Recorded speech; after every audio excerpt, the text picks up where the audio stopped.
আমাদের বাংলাদেশ, ভারত, পাকিস্তান এই উপমহাদেশের আমরা 99% প্রায় শতকরা 99 জন লোক, পুরুষ বলেন নারী বলেন, আমরা হলাম হানাফি মাযহাবের অনুসারী। হাত তুলে বলেন ঠিক কিনা? কোন মাযহাব? আওয়াজ দিয়ে বলেন না কোন মাযহাব? আমাদের ইমামের নাম কি? ইমাম আজম আবু হানিফা রহমতুল্লাহ আলাইহি, যিনি 55 বার ইরাক থেকে হজ করেছেন পায়ে হেঁটে গিয়ে, যিনি 40 বছর একাধারে এশার ওযু দিয়ে ফজর নামাজ পড়েছেন, প্রতি রমজান মাস আসলে 61 বার 61 বার কোরআনুল কারীমের খতম করতেন। সুবহানাল্লাহ বলেন না। আরো আশ্চর্য হলো, যিনি বাইতুল্লাহ শরীফে শেষবারে হজ করতে গিয়ে, 55তম বারে হজ করতে গিয়ে উনি বাইতুল্লাহ শরীফের খাদেম মুতাওয়াল্লি থেকে চাবি নিয়ে ভিতরে গিয়ে 2 রাকাত নামাজ পড়েছেন, 30 পারা কোরআন তেলাওয়াত করেছেন। এমন ইমামের অনুসারী হয়ে আমরা ভাগ্যবান না? আপনারা কি? হাত তুলে বলেন আমরা ভাগ্যবান কিনা? আরো জোরে বলেন না ভাগ্যবান কিনা?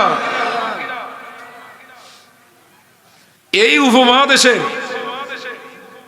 আমরা হলাম হানাফি, আমরা হানাফি মাযহাবের অনুসারী। আমরা গর্ব করে বলি আমরা হানাফি সুন্নি। কি বলেন ঠিক কিনা? এটা হাত তুলে বলেন না ঠিক কিনা? আমরা আকীদার দিক থেকে সুন্নি, মাযহাবের দিক থেকে আমরা হানাফি। এটা আমরা গর্ব করে বলি, এটা আমাদের গৌরব, এতে আমাদের কোনো ধরনের লজ্জা নাই। আমরা সুন্নি এবং হানাফি। চিৎকার দিয়ে বলুন আল্লাহু আকবার। আরো জোরে বলুন না আল্লাহু আকবার। তা হানাফি মাযহাবের অনুসারী যারা, বাংলাদেশের বেশিরভাগ মানুষ হলো হানাফি মাযহাবের অনুসারী, কিন্তু দুঃখের বিষয় হলো আমরা মাসালার বিপরীত করে যাচ্ছে একটি কাজ। সেটা হলো গায়বী জানাজা পড়ার জন্য, জানাজার নামাজ পড়ার জন্য একটা শর্ত হলো মৃত ব্যক্তি লাশ সামনে থাকতে হবে। জানাজা পড়তে হলে লাশ কি থাকতে হবে? আমার কথা বুঝে নিন। রাজনৈতিক ফায়দা হাসিলের জন্য নামাজ পড়া আর আল্লাহ এবং রসুলের সন্তুষ্টির জন্য পড়া বেশ কম আছে। কথা বলেন ঠিক কিনা? নামাজ, জানাজার নামাজ পড়ার জন্য লাশ কি থাকতে হবে? সামনে লাশ উপস্থিত থাকতে। আমার কথা কি বুঝতেছেন? মাসালা বুঝতেছেন? জানাজার জন্য শর্ত কি? লাশ থাকতে হবে।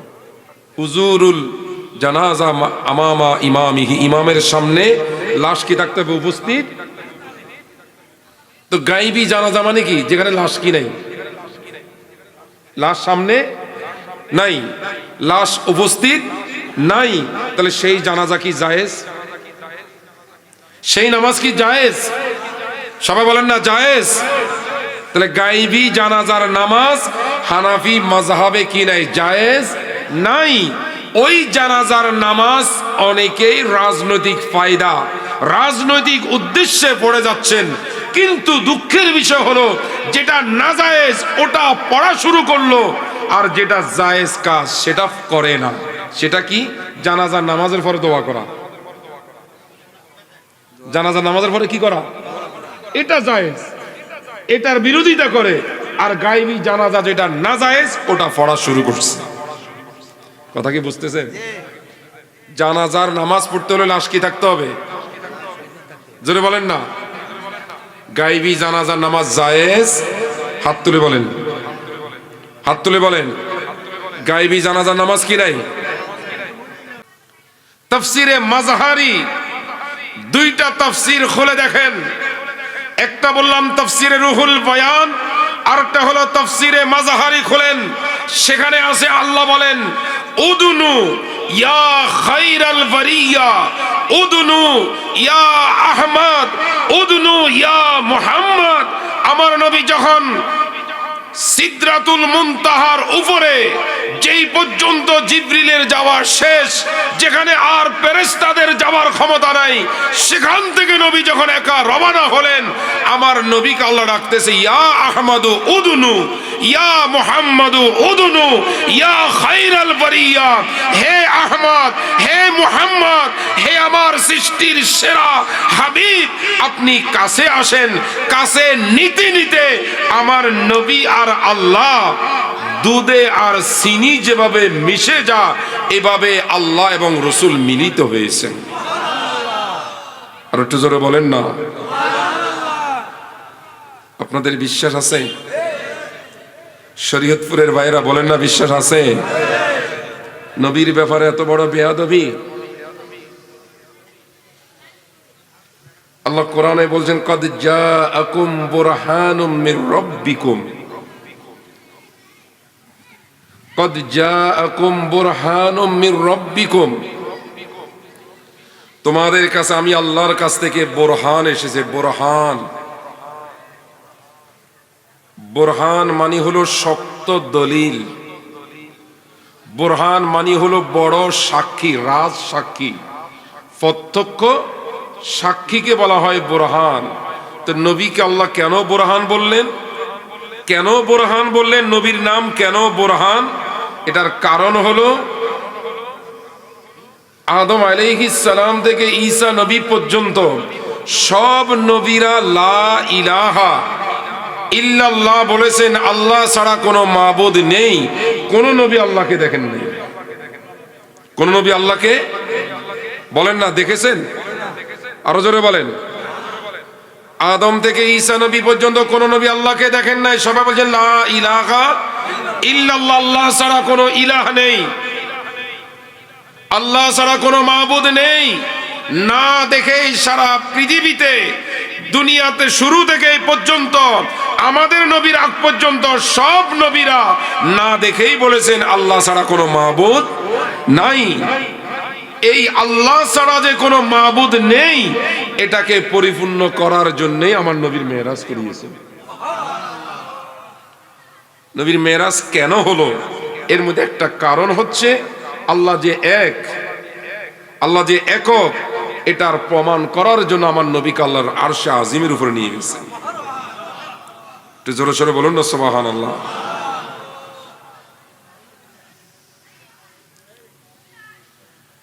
এই জন্য আমার বন্ধুরা, আমার বাবারা, আমি কোরআনুল করিমের একটি আয়াতে করিমা তেলাওয়াত করলাম। এই আয়াতের মধ্যে আল্লাহ কিয়ামতের ময়দানে যারা জাহান্নামী হবে, যে আল্লাহর বান্দা বান্দিরা জাহান্নামের অংশীদার হবে, তাদেরকে আল্লাহ ফেরেশতার মাধ্যমে প্রশ্ন করবেন, ইয়াতাসাআলুনা আনিল মুজরিমিন। কিয়ামতের ময়দানে তাদেরকে প্রশ্ন করা হবে, তোমরা মা সালাকাকুম ফি সাকার, হে জাহান্নামীরা, তোমরা কোন অপরাধে, কোন অন্যায়ের কারণে তোমরা জাহান্নামী, তোমরা জাহান্নামের মধ্যে গিয়েছো, কোন অপরাধ তোমরা করেছো একটু বলো।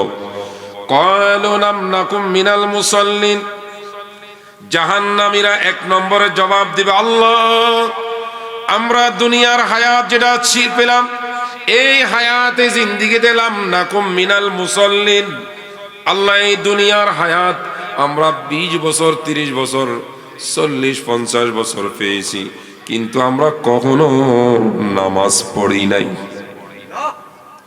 কি পড়ি নাই? একটু জোরে বলেন না, আরো জোরে বলেন। লাম নাকুম মিনাল মুসাল্লিন, আল্লাহ আমরা নামাজি ছিলাম না।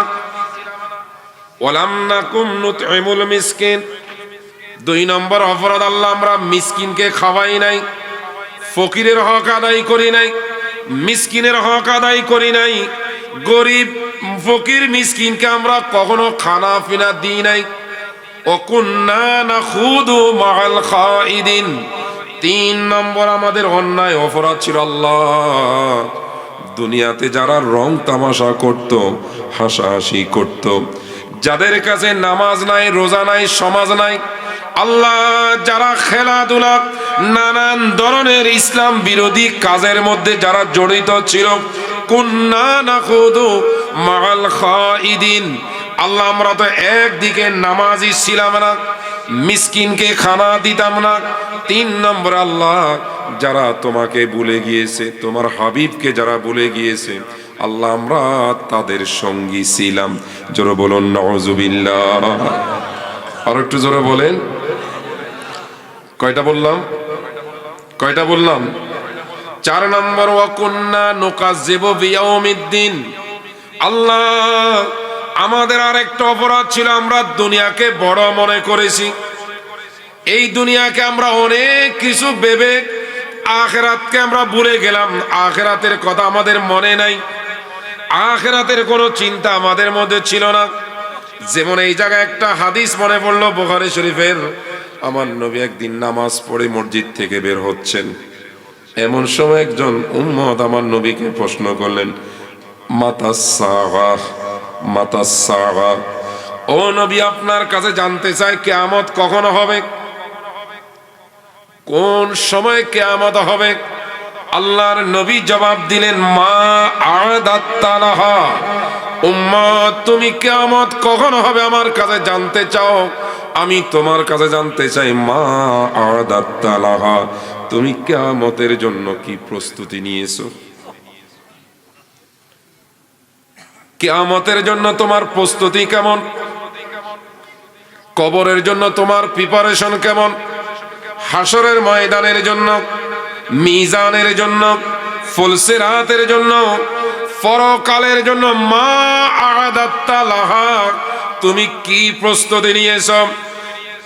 ওই উম্মত জবাব দেয়, মা আ'দাত্তু লাহা মিন কাসীরিস সালাতিন ওয়ালা সাওমিন ওয়ালা সাদাকা। ইয়া রাসূলুল্লাহ, আমি আমার আখিরাতের জন্য বেশি নামাজের প্রস্তুতি নিতে পারি নাই, বেশি রোজার প্রস্তুতি নিতে পারি নাই, বেশি দান সৎকার প্রস্তুতি নিতে পারি নাই। ওয়ালাকিন্নী উহিব্বুল্লাহ ওয়া রাসূলা। ইয়া রাসূলুল্লাহ, আমার একটা বেশি আমল আছে, বেশি নামাজের আমল নাই, বেশি রোজার আমল নাই, দান সৎকার আমল নাই, তবে ইয়া রাসূলুল্লাহ একটা আমল আমার সবচাইতে বেশি, সেটা হলো আমি আমার মন থেকে আল্লাহ এবং আপনি রসুলকে ভালোবাসি। একটু জোরে বলেন না। আমি আমার অন্তর থেকে আল্লাহ এবং রসুলকে, আপনাদের ভালোবাসা আছে না নাই? একটু জোরে বলেন না, আরো জোরে বলেন না, আছে না নাই? শাহ আব্দুল হক মুহাদ্দিস দেহলভী, আব্দুল হক মুহাদ্দিস দেহলভী রহমাতুল্লাহ আলাইহি, এই উপমহাদেশের মধ্যে একজন শ্রেষ্ঠ আলেম নয়, শুধু সমস্ত আলেমদের যিনি একজন শিরোমণি, আব্দুল হক মুহাদ্দিস দেহলভী রহমাতুল্লাহ আলাইহি, উনি ওনার কিতাবের মধ্যে একটা আল্লাহর দরবারে মোনাজাত করে গেলেন, আয় আল্লাহ तेरी दरबार में मेरा कोई अमल ऐसा नहीं है, আয় রব্বুল আলামিন তুমি মাবুদের দরবারে আমি তোমার আযাব এবং গজব থেকে নাজাত পাওয়ার জন্য আমার এমন কোন আমল নাই, এমন কোন রিয়াজত, এমন কোন বন্দেগী নাই যে আমল দিয়ে তোমার থেকে আমি নাজাত পাবো। একটু জোরে বলুন না সুবহানাল্লাহ, আর একটু জোরে বলুন না সুবহানাল্লাহ। তবে রব্বুল আলামিন, আমি শাহ আব্দুল হক মুহাদ্দিস দেহলভী আমার নামাজের দ্বারা, আমি রোজার দ্বারা, হজের দ্বারা, দান সৎকার দ্বারা, এই ইবাদতের দ্বারা আল্লাহ তোমার আযাব গজব থেকে নাজাত পাবে এমন কোনো গ্যারান্টি নাই।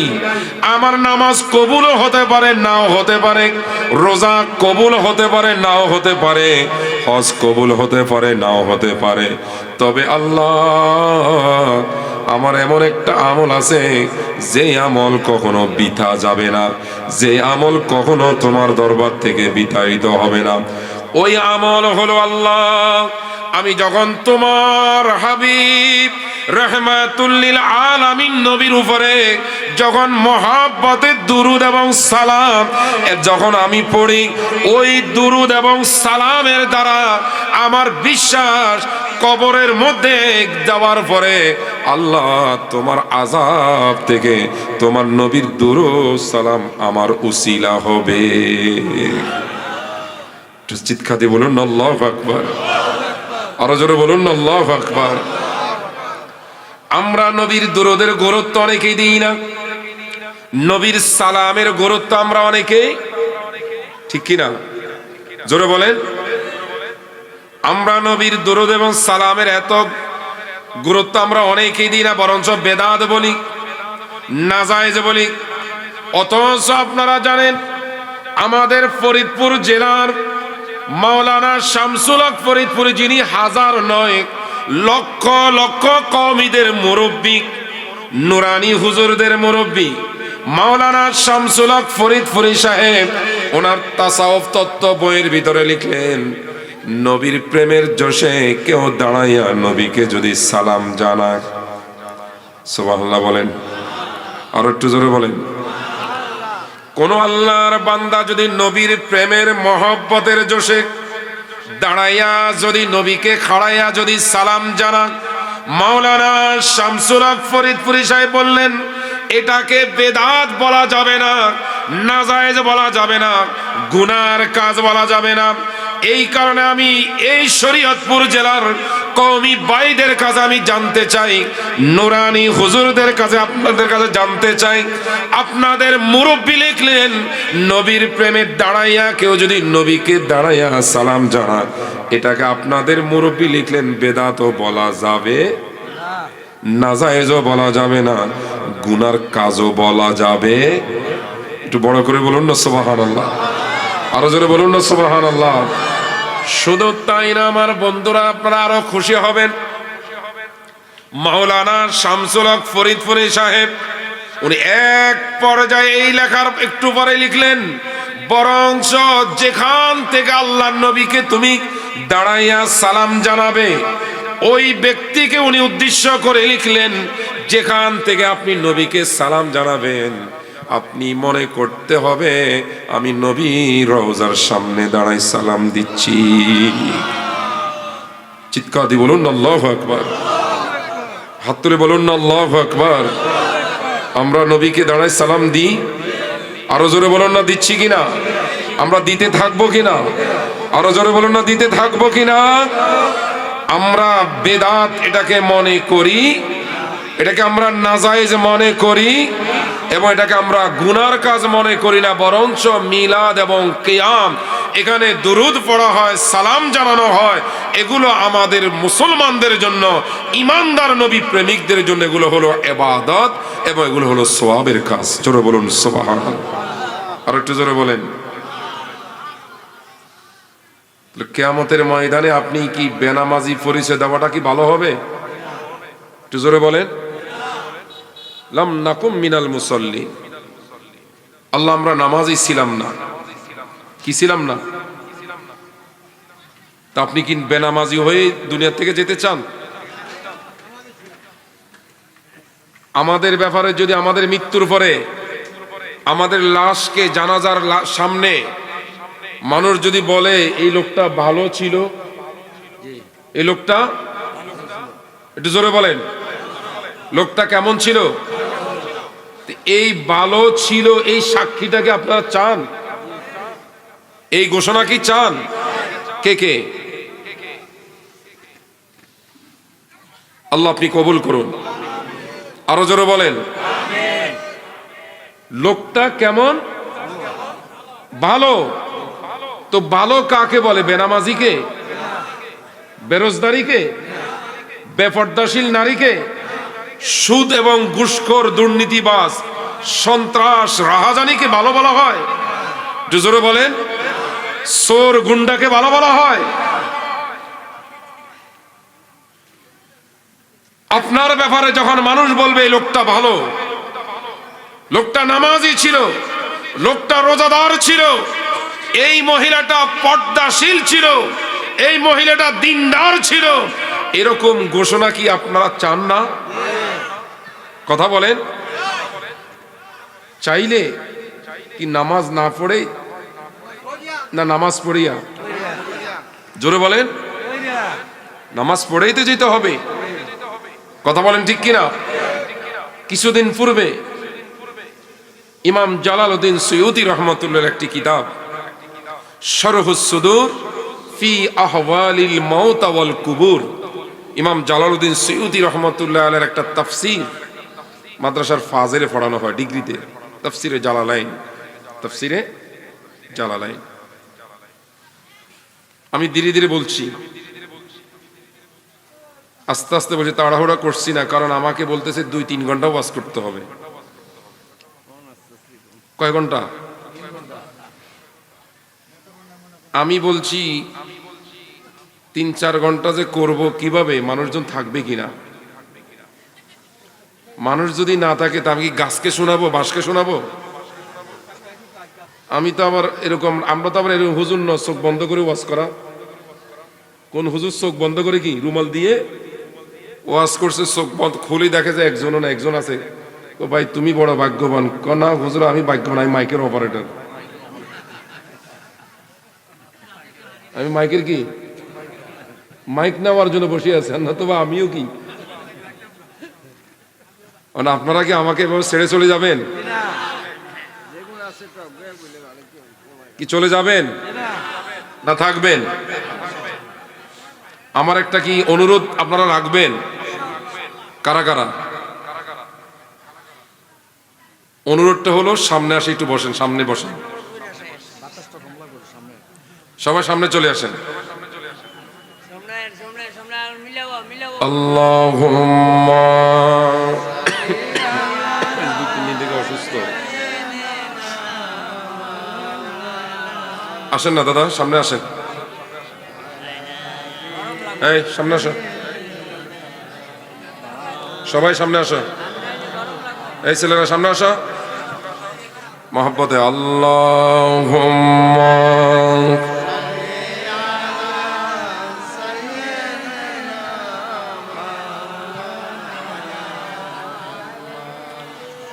ওয়া আলা আলিহি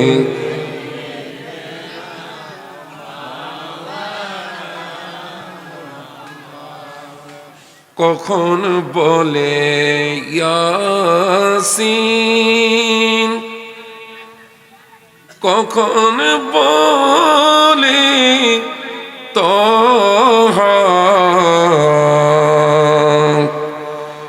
মুজাম্মিল মুদাসসির নবী কোরআনে পাকের ঘোষণা।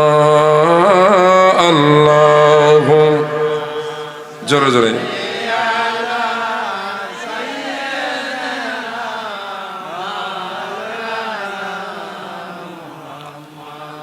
ওয়ালা আলে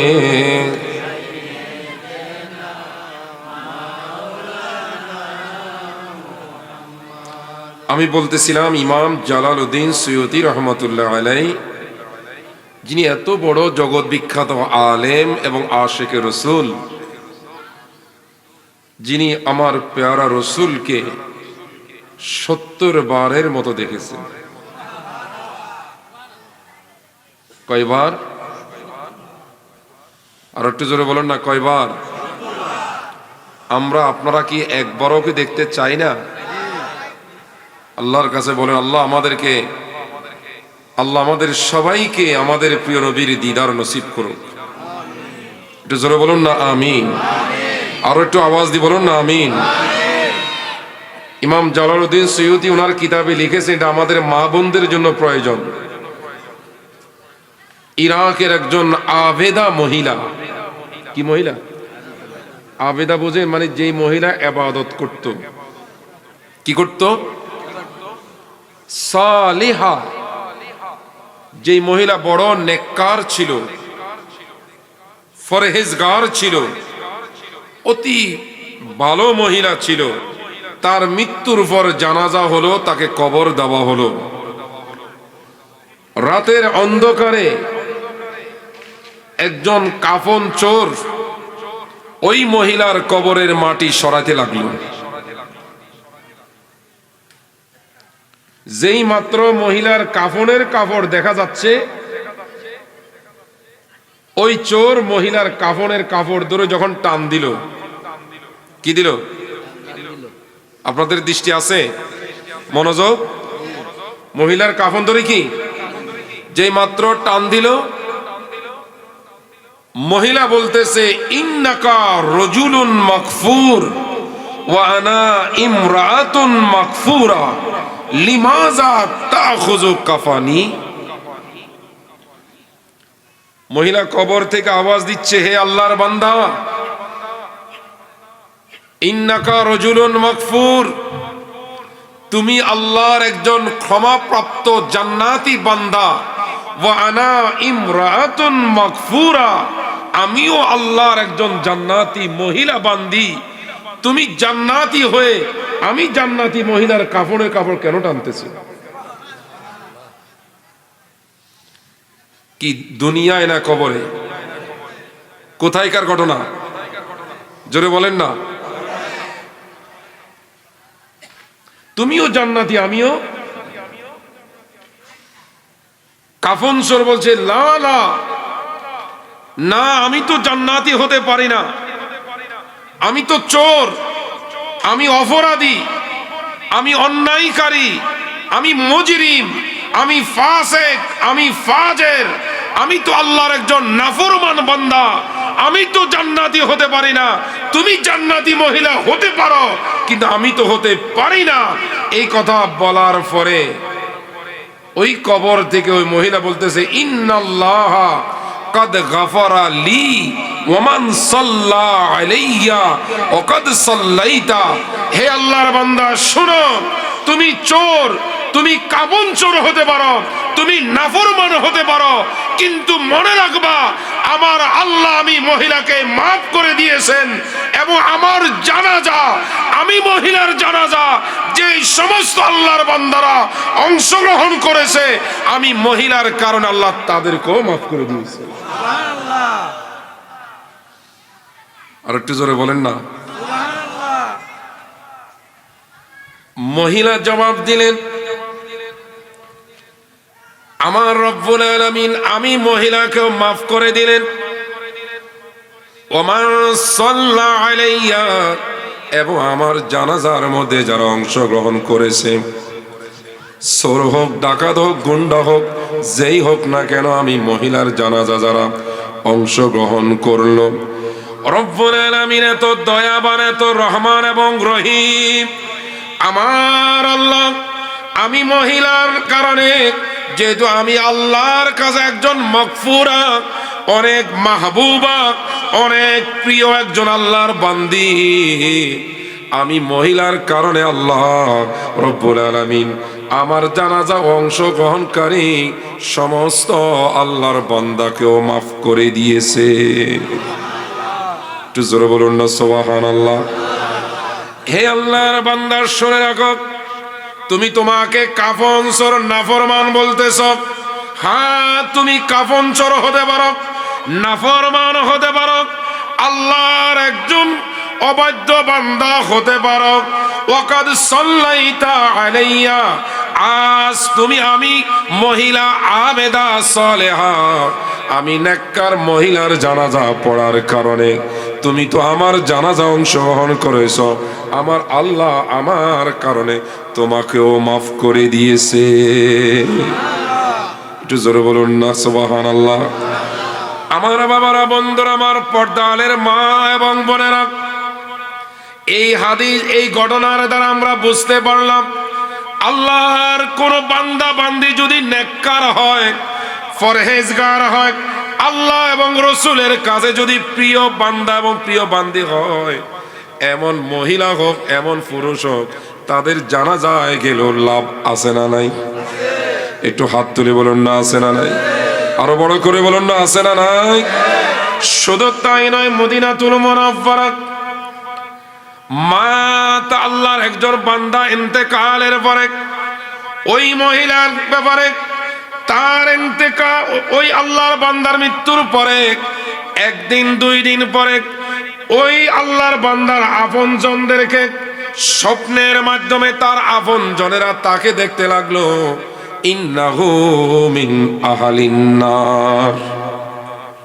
স্বপ্নে ওই আল্লাহর বান্দার আপনজনেরা দেখলো এই বান্দাটা কবরে আযাবের মধ্যে আছে, সে জাহান্নামী বান্দা, কবরের মধ্যে কষ্টে আছে। এইভাবে 3 দিন পরে দেখার পরে আল্লাহর ওই বান্দাকে আবার বাদা সাবিআতিন আও সামিনাতিন 7 অথবা 8 দিন পরে, 3 দিন পরে দেখলো সে কবরের মধ্যে আযাব এবং কষ্ট এবং গজবের মধ্যে আছে। আর 7 অথবা 8 দিন পরে দেখলো মিন্নাহু মিন আহলিল জান্নাহ। জোরে বলুন না সুবহানাল্লাহ। আর একটু জোরে বলেন। ওই আল্লাহর বান্দার আপনজনেরা দেখতে পেল এই বান্দাকে মৃত্যুর পরে দেখলো সে কবরের মধ্যে আযাবের মধ্যে, আর ইন্তেকালের 7 অথবা 8 দিন পরে তাকে দেখলো ইন্নাহু মিন আহলিল জান্নাহ। এই বান্দার তকদির পরিবর্তন হয়ে গেল, এখন সে কবরের মধ্যে শান্তিতে এবং আরামে আছে। একটু জোরে বলুন না সুবহানাল্লাহ। দুনিয়ার যারা স্বপ্নে দেখলেন প্রশ্ন করলেন, হে আল্লাহর বান্দা, তোমাকে আমরা মৃত্যুর পরে দেখলাম তুমি কবরের মধ্যে কষ্টে আছো, আর 7-8 দিন পরে তোমাকে দেখলাম তুমি আরামে আছো, আনন্দ এবং ফুর্তির মধ্যে আছো।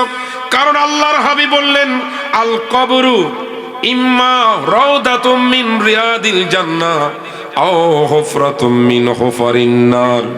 আমার নবী ১৫০০ বছর আগে বলে গেলেন, কবর কারোর জন্য জান্নাতের টুকরাও হতে পারে, আও হুফরাতুম মিন হুফারিন নার, আবার কারোর জন্য জাহান্নামের গর্তও হতে একটু পারে কি পারে না? জোরে বলেন না। এই জন্য আমার নবী মদিনাতুল মুনাওয়ারার ওই আল্লাহর নবীর উম্মতের আপনজনেরা বললেন, মাজা হাদাসা, ও আল্লাহর বান্দা বলো, আমরা তোমার মৃত্যুর পরে দেখলাম তুমি কবরের মধ্যে মুসিবতে আছো, কষ্ট এবং আযাব এবং গজবের মধ্যে আছো, আজকে 7-8 দিন পরে আবার দেখতেছি পরিবর্তন। মাজা হাদাসা, কি হলো, কি কারণে আবার তুমি জান্নাতি হয়ে গেলা, কি কারণে তোমার কবরটা শান্তির জায়গা হয়ে গেল? কয়লা আল্লাহর ওই বান্দা কবর স্বপ্নের মধ্যে জবাব দিল, মাতা রাজুলুন সালিহুন, আল্লাহর এমন একজন নেককার পরহেজগার ঈমানদার বান্দা মৃত্যুবরণ করলো। আজ আমার মৃত্যুর 7ম দিনে অথবা 8ম দিনে আল্লাহর একজন নেককার বান্দার মৃত্যুর পরে ওই বান্দাকে আমাদের কবরস্থানে দাফন করা হলো। ওই নেককারের উসিলা আল্লাহ আমাদের মতো 40 জন পাপীকে মাফ করে দিয়েছে। বড় করে বলুন না আল্লাহু আকবার। আরো জোরে বলুন না আল্লাহু আকবার। একজন আল্লাহর ঈমানদার নেককার বান্দার কারণে আজ যারা বেয়াদবি করো, আল্লাহর ওলিরা কিছু করতে পারে না, আল্লাহর ওলিদের কোনো ক্ষমতা নাই, আল্লাহর মাহবুব বান্দাদের কোনো ক্ষমতা নাই। ওরা এমন বেয়াদবি করতে করতে, ওলি আল্লাহদের শানে বেয়াদবি করতে করতে এক পর্যায়ে আমার নবীর শান পর্যন্ত বলতেছে, নবীও নাকি কিয়ামতের ময়দানে ফিল করে নবীও নাকি কাঁদবে। একটু জোরে বলেন না, আরো জোরে বলেন না। আমার বাবারা, আমার নবী কাঁদবে, হ্যাঁ ঠিক আছে, নবী কিয়ামতের ময়দানে কাঁদবে, নবীর জন্য না, নবী নিজের জন্য কাঁদবেন না। বুখারী হলো, মুসলিম হলো, সমস্ত হাদিসের কিতাবে শাফাআতের হাদিস, একটা হাদিস 1 পৃষ্ঠা 1.5 পৃষ্ঠা লম্বা। ওই হাদিসগুলোর মধ্যে আছে কিয়ামতের ময়দানে আমার নবী সিজদায় পড়বে, আমার আল্লাহ বলবে, ইরফা রাসাকা ইয়া মুহাম্মদ, হাবিব আপনার মাথা তুলেন, কুল তুসমা, আজ আপনি কি বলবেন? আপনার কান্নার জন্য আমি হাসর কায়েম করি নাই, কুল তুসমা, আপনি কি বলবেন আমি শুনবো। সাল তুতা, আপনি কি চাইবেন আপনাকে আমি দিব। ইশফা তুশাফা, আপনি কার জন্য সুপারিশ করবেন করুন আমি কবুল করব। আরো জোরে বলেন। আল্লাহ বলছেন আপনি কি বলবেন বলেন, কি চাইবেন চান, আপনি কার জন্য শাফাআত করবেন করেন। তিরমিজি শরীফ, নাসাই শরীফ এবং ইবনে মাজার হাদিস। আমার আল্লাহ আমার নবীর কাছে দুইটা জিনিসের প্রস্তাব পাঠালেন। আপনি কি আমি আপনার অর্ধেক উম্মতকে জান্নাতি করব আর বাকি অর্ধেক জাহান্নামী করব, আরেকটা হলো আপনাকে সুপারিশ করার ক্ষমতা দিব, আপনি কোনটা নেবেন? কি অর্ধেক উম্মতকে জান্নাতি করবে এটা গ্রহণ করবেন, না শাফাআত করার ক্ষমতা দিব সেটা গ্রহণ করবেন? আমার নবী বলতেছেন ইখতারতুশ শাফাআতা। ও আল্লাহ, আপনি দুনিয়াতে আমাকে বলছেন ওয়ালা সাউফা ইউতিকা রাব্বুকা ফাতারদা, আমাকে খুশি করা পর্যন্ত আপনি বলছেন দিবেন, আমাকে রাজি করা পর্যন্ত আপনি কি দিবেন। তা আমি তো সেদিন বলেছি ইজান লা আরদা ওয়াহিদুন উম্মতি ফিন্নার। আপনি যখন বলেছেন আমাকে রাজি করা পর্যন্ত, খুশি করা পর্যন্ত দিতেই থাকবেন, তো আমি তো বলেছি যে আমার একজন গুনাহগার ইমানদার উম্মত যদি জাহান্নামে থাকে, আমি আল্লাহ আপনার উপরে রাজি হব না। কয়জন ইমানদার হতে হবে? শর্ত কি? তো রাসূল বলতেছেন আল্লাহ আপনি আমার অর্ধেক উম্মতকে জান্নাতি করার প্রস্তাব দিলেন আর শাফাআত করার প্রস্তাব দিলেন। আমি আল্লাহ আমার অর্ধেক উম্মতের মাপ চাই না, আমি তো সবার মাপ চাই। ইখতারতুশ শাফাআতা, আমি আমার অর্ধেক উম্মত জাহান্নামে যাবে, আমার অর্ধেক উম্মত জান্নাতে যাবে এটা চাই না, বরঞ্চ ইখতারতুশ শাফাআতা, আমি আপনার কাছ থেকে শাফাআত করার ক্ষমতা গ্রহণ করলাম। কেন? কারণ আমি কিয়ামতের ময়দানে যখন সুপারিশ করতে থাকব, তখন আপনি বলবেন আর রাদিতা ইয়া মুহাম্মদ।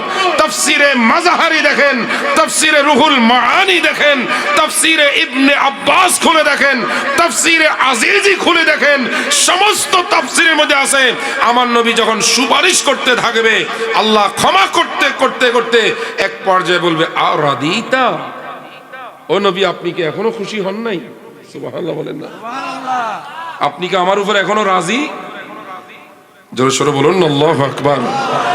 আরো বড় করে বলুন আল্লাহু আকবার। খুশি করবেন কে? আরো জোরে বলেন। তুমি বলছো নবী কিছু করতে পারবেন, আর নবী বলছেন আমাকে আল্লাহ এমন পাওয়ার, যেমন ইন্না আ'তাইনাকাল। তোমরা তো কাউসার মানে শুধু অর্থ করো হাউজে কাউসার, কিন্তু তাফসির গুলাতে দেখো যেগুলার বয়স ১৫০০, ১৪০০, ১২০০, ১৩০০ বছর আগের যে তাফসির, ওই সমস্ত তাফসিরের মধ্যে আছে শুধু হাউজে কাউসার নবীকে দেয় নাই। এই কাউসার শব্দের এক অর্থ হলো আল খাইর আল কাসির। আল খাইর আল কাসির, ও নবী আপনাকে অগণিত কল্যাণ, অগণিত নিয়ামত, সেটা আসমানি নিয়ামত হতে পারে, জমিনি নিয়ামত হতে পারে, দুনিয়ার নিয়ামত হতে পারে, আখিরাতের নিয়ামত হতে পারে। আমি খোদার খোদাইত্বের যত নিয়ামত আছে, যত রহমত আছে, বরকত আছে, সব কিছু কাউসারের ভিতরে দিলাম, আর ওই কাউসারের মালিক আপনাকে করে দিলাম। ঠিক কিনা? জোরে বলেন। একজন নেককার, একজন ইমানদার, একজন ভালো লোক মারা যাওয়ার কারণে, যাকে বলা হয়েছে রজুলুন সলিহুন, রজুলুন, একজন সৎ ইমানদার ব্যক্তি কবরে দাফন করার কারণে তার উসিলা যদি আল্লাহ পাপীদেরকে, তার পাশের পাপীদেরকে আল্লাহ যদি মাফ করে দিতে পারে, তো একজন আল্লাহর ওলি, আল্লাহর মাহবুব বান্দা যদি দুনিয়াতে থাকে, কবরে থাকুক আর দুনিয়া থাকুক, আমাদের জন্য কি কিছু করতে পারে না? একটু হাত তুলে বলেন, আরো জোরে বলেন না পারে কিনা, আরো জোরে বলেন না পারে কিনা।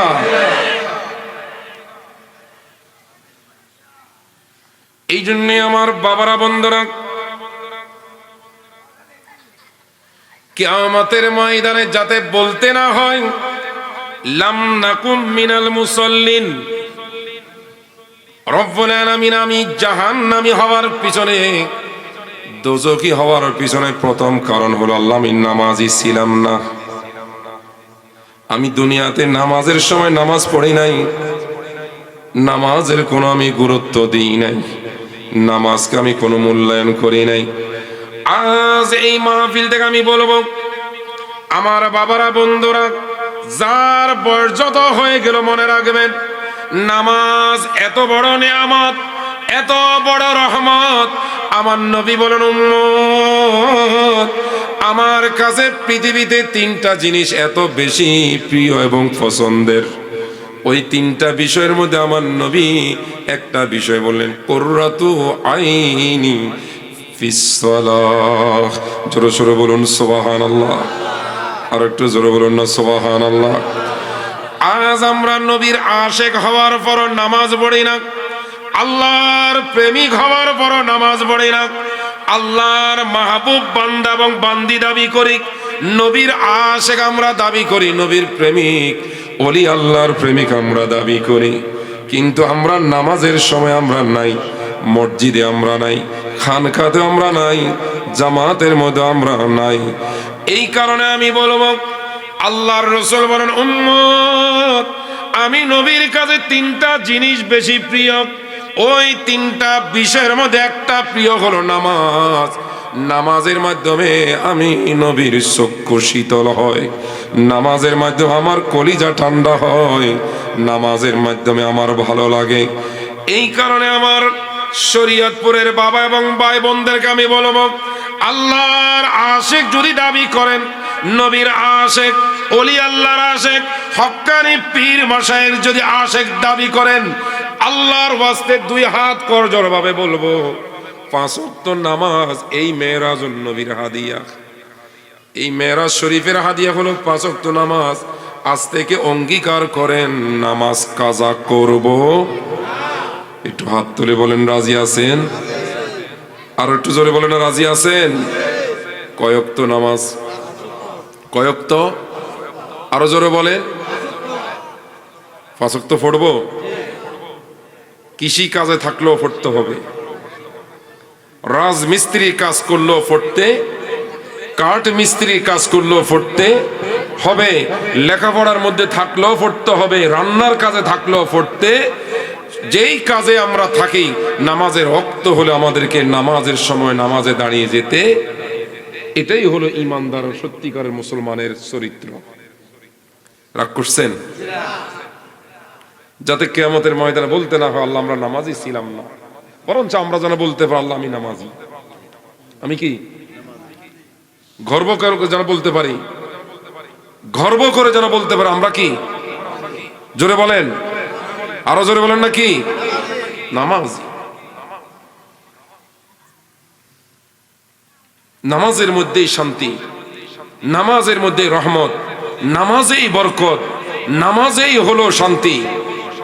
কারণ আপনি সকালবেলা ফজরের নামাজ পড়ে যখন ব্যবসায় যাবেন, ব্যবসায় বরকত আসবে। নামাজ পড়ে চাকরিতে যান, চাকরিতে শান্তি পাবেন।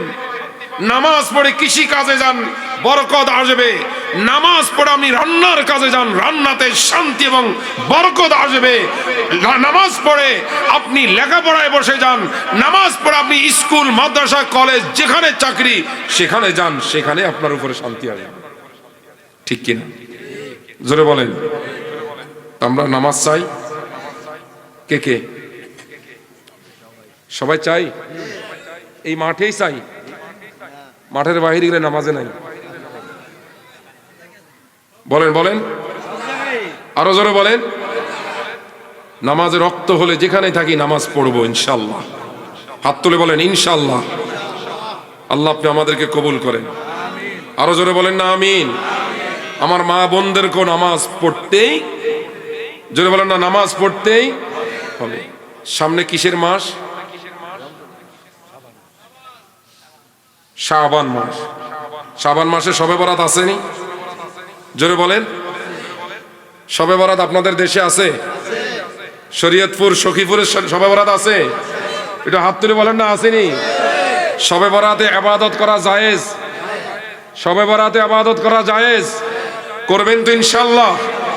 বছরে এই রাতগুলো, এরকম কয়েকটা রাত, এটা আমাদের জন্য বড় নিয়ামত এবং রহমতের রাত।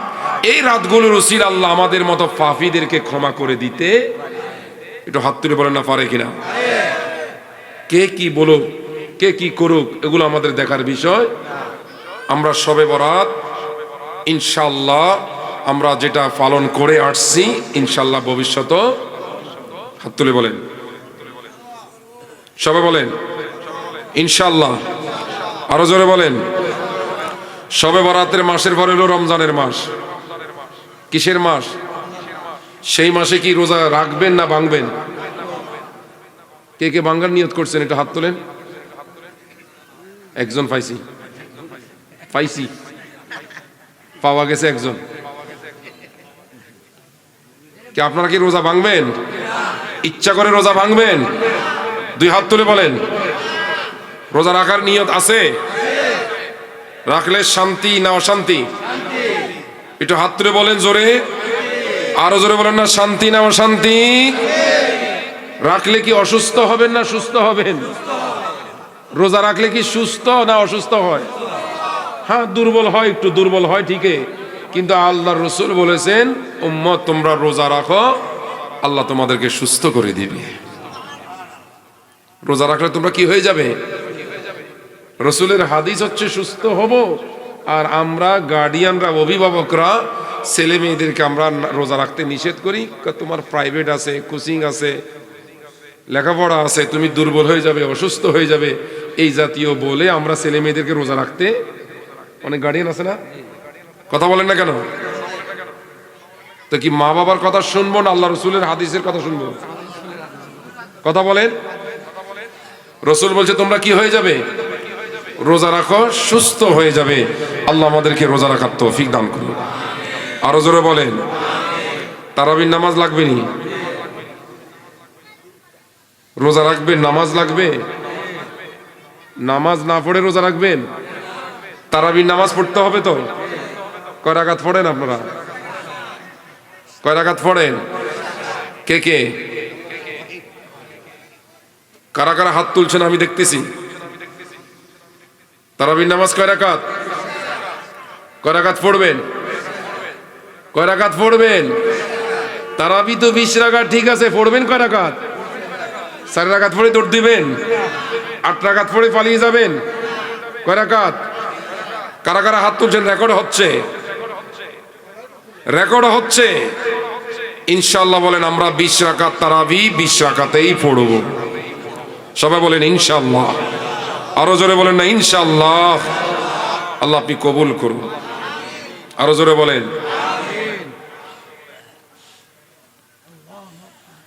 কেন এই কথা বললাম? সহিহ ইবনে খুজাইমা এবং সহিহ ইবনে হিব্বানের হাদিস,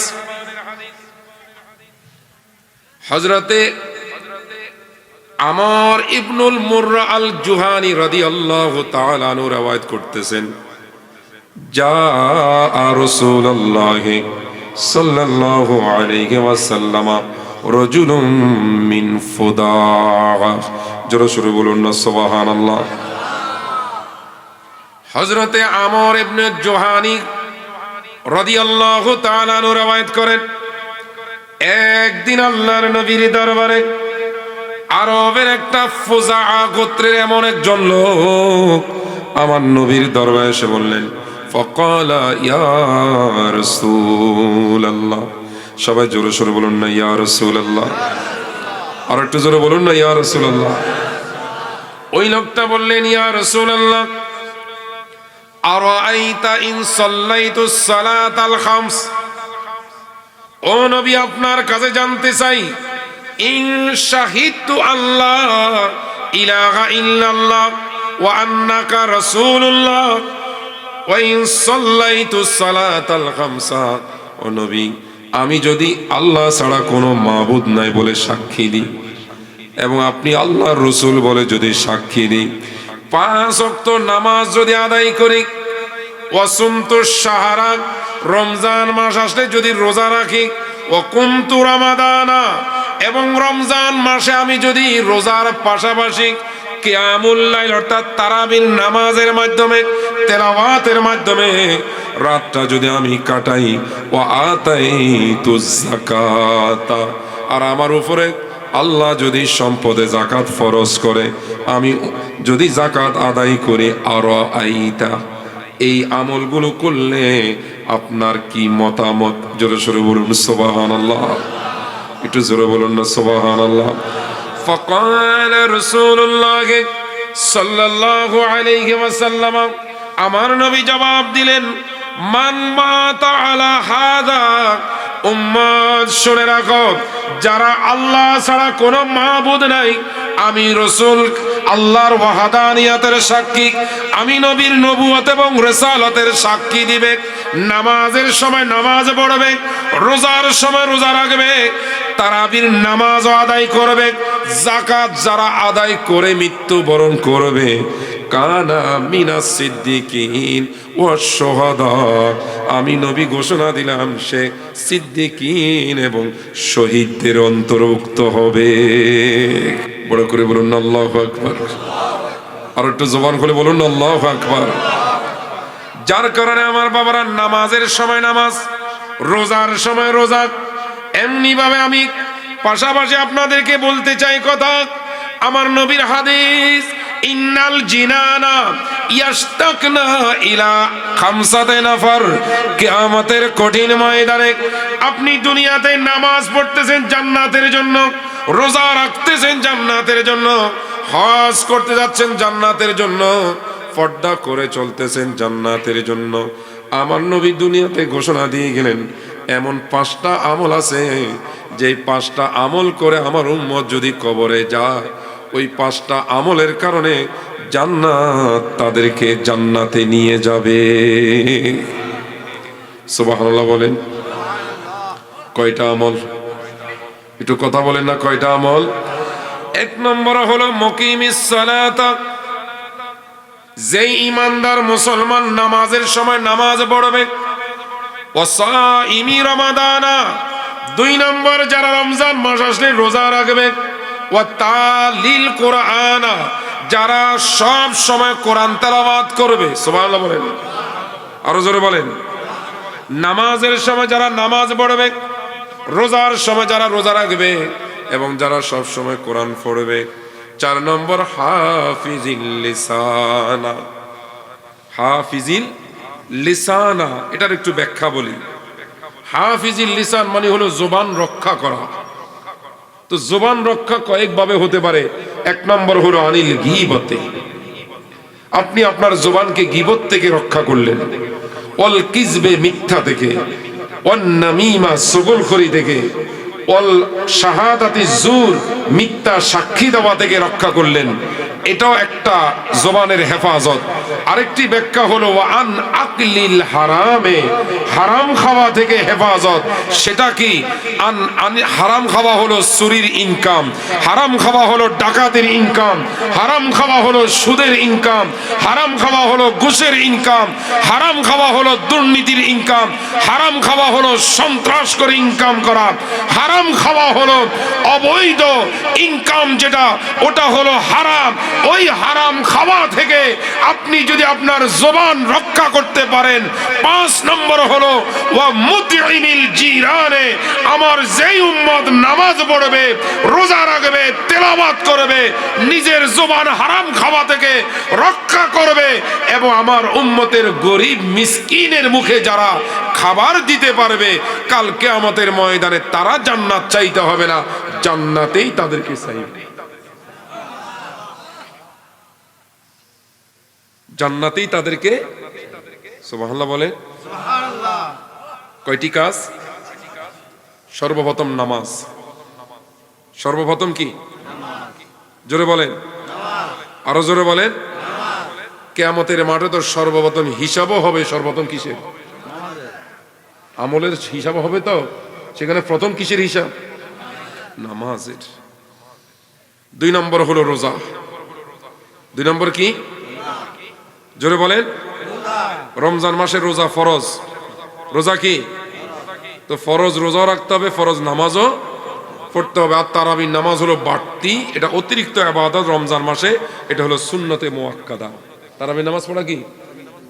আরো জোরে বলেন। পড়তে হবে কি হবে না? কথা বলেন, আরো জোরে বলেন। পড়তে হবে। 4 নম্বর হলো নিজের জবান হেফাজত। জবানের কি? জবানের কি? 5 নম্বর হলো ফকির মিসকিনকে খাওয়ানো। খাওয়ানো সিস্টেম আপনাদের দেশে আসেনি নাকি নাজায়েজ? বেদাত? বেদাত জায়েজ?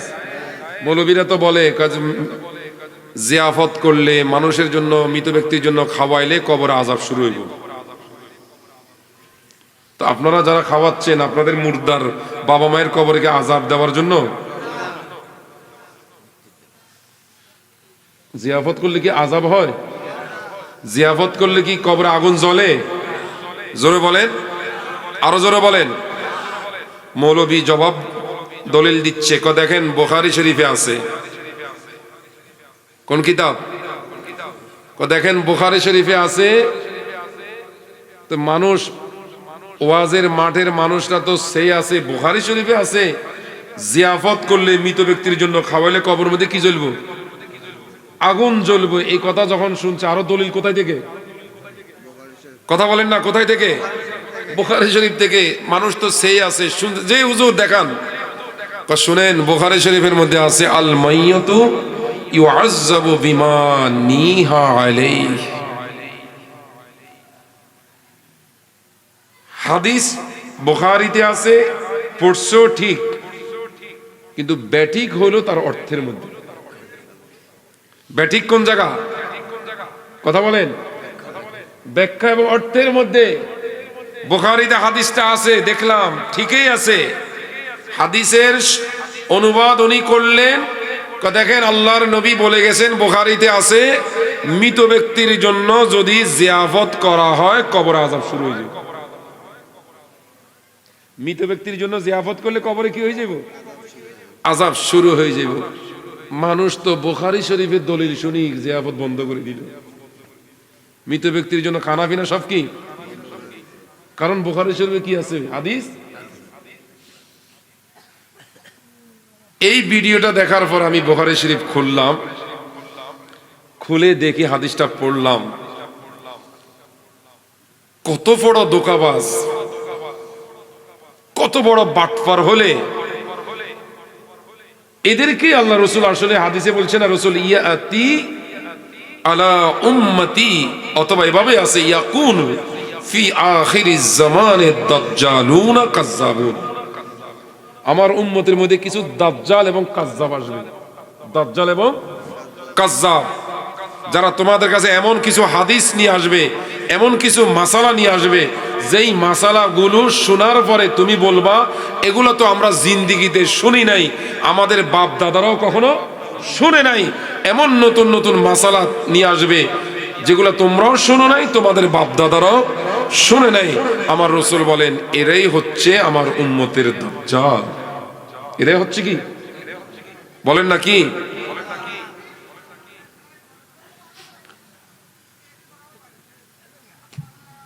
ওই মৌলবীর ভিডিও দেখার পরে দেখলাম সহিহ বুখারীতে আল্লাহর নবী বললেন, আল মাইয়াতু ইউআযযাবু বিমা নিহা আলাইহি। হাদিসের সঠিক অর্থ এবং সঠিক অনুবাদ হলো, আল্লাহর নবী বুঝাতে চাইলেন, আমার নবীর উদ্দেশ্য হলো, আল্লাহর নবী এই উদ্দেশ্যে হাদিসটা বললেন, উম্মত, মৃত ব্যক্তির জন্য যদি নিয়াহত করা হয়, একটার নাম হলো জিয়াফত আর একটার নাম হলো নিয়াহত। আমার নবী উম্মতকে বুঝাইলেন, উম্মত, মৃত ব্যক্তির জন্য যদি নিয়াহত করা হয়, নিয়াহত মানে হলো বিলাপ এবং চিৎকার করে কান্না করা। নিয়াহত মানে হলো নিজের দাড়ি চুল জামা কাপড় ছিঁড়ে ফেলা, মহিলারা এমন উচ্চ আওয়াজে কান্নাকাটি করা, নিজেদের সতরের কাপড় চোপড়ের খবর থাকে, এমন কান্না আছে না, করে না অনেকে? একটু জোরে বলেন না, করে কিনা? এই জাতীয় কান্নাকে বলা হয় নিয়াহত। বিলাপ করে চিৎকার করে কান্না করা, সতরের খবর থাকে না, শরীরের কাপড়ের খবর থাকে না, অথবা যারা জামা কাপড় ছিঁড়ে, দাড়ি চুল টুপি ছিঁড়ে যারা বিলাপ উঁচু আওয়াজে কান্না করে, আল্লাহর হাবিব এই উদ্দেশ্যে বললেন এমন কান্নাকে বলা হয় নিয়াহত। আর নিয়াহত করে কান্না করলে কবরে আযাব হবে। বিলাপ করে কান্না করলে কবরে। আর ওই মৌলবী নিয়াহতের হাদিস দিয়ে দলিল দিলেন জিয়াফত করলে কবরে আযাব হবে। জোরে সোরে বলুন নাউযুবিল্লাহ। আর একটু জোরে বলুন না নাউযুবিল্লাহ। যার কারণে এই শরীয়তপুরের ভাইদেরকে আমি বলবো, এই জাতীয় ধোঁকাবাজ, এই জাতীয় বাটপার, দাজ্জাল এবং কাজ্জাবের বয়ান বক্তব্য শোনার কারণে আপনার যেমন ঈমান নষ্ট হবে, আকীদা বরবাদ হবে, আমল নষ্ট হবে। আমার নবী ১৫০০ বছর আগে সতর্ক করলেন, ফাইয়াকুম ওয়া ইয়াহুম। উম্মত, এমন দাজ্জাল এবং কাজ্জাব যারা তোমাদের ঈমান, তোমাদের আকীদা, তোমাদের আমলের উপরে আঘাত করে বক্তব্য দিবে, যেই বক্তব্য গ্রহণ করলে তোমার ঈমান চলে যাবে, আকীদা বরবাদ এবং আমল নষ্ট হবে, এমন দাজ্জাল এবং কাজ্জাব চিহ্নিত হওয়ার পরে ফাইয়াকুম ওয়া ইয়াহুম, আমি রাসূল ঘোষণা দিয়ে যাচ্ছি, তুমি তাদের থেকে দূরে থাকো এবং তাদেরকে দূরে রাখো। এই কাজ যদি আমরা করতে পারি, ১৫০০ বছর আগে আমার নবী বলে গেলেন যে তোমরা ওই দাজ্জাল চিনার পরে যাদের বক্তব্যের কারণে তোমার ঈমান নষ্ট হবে, আকীদা বরবাদ হবে, আমলগুলো বেকার হয়ে যাবে, এমন দাজ্জালকে চিনার পরে তুমি তাদের কাছ থেকে দূরে থাকো এবং তাদেরকে তোমার কাছ থেকে দূরে রাখো। থাকতে হবে, রাখতেও কয়টা কাজ?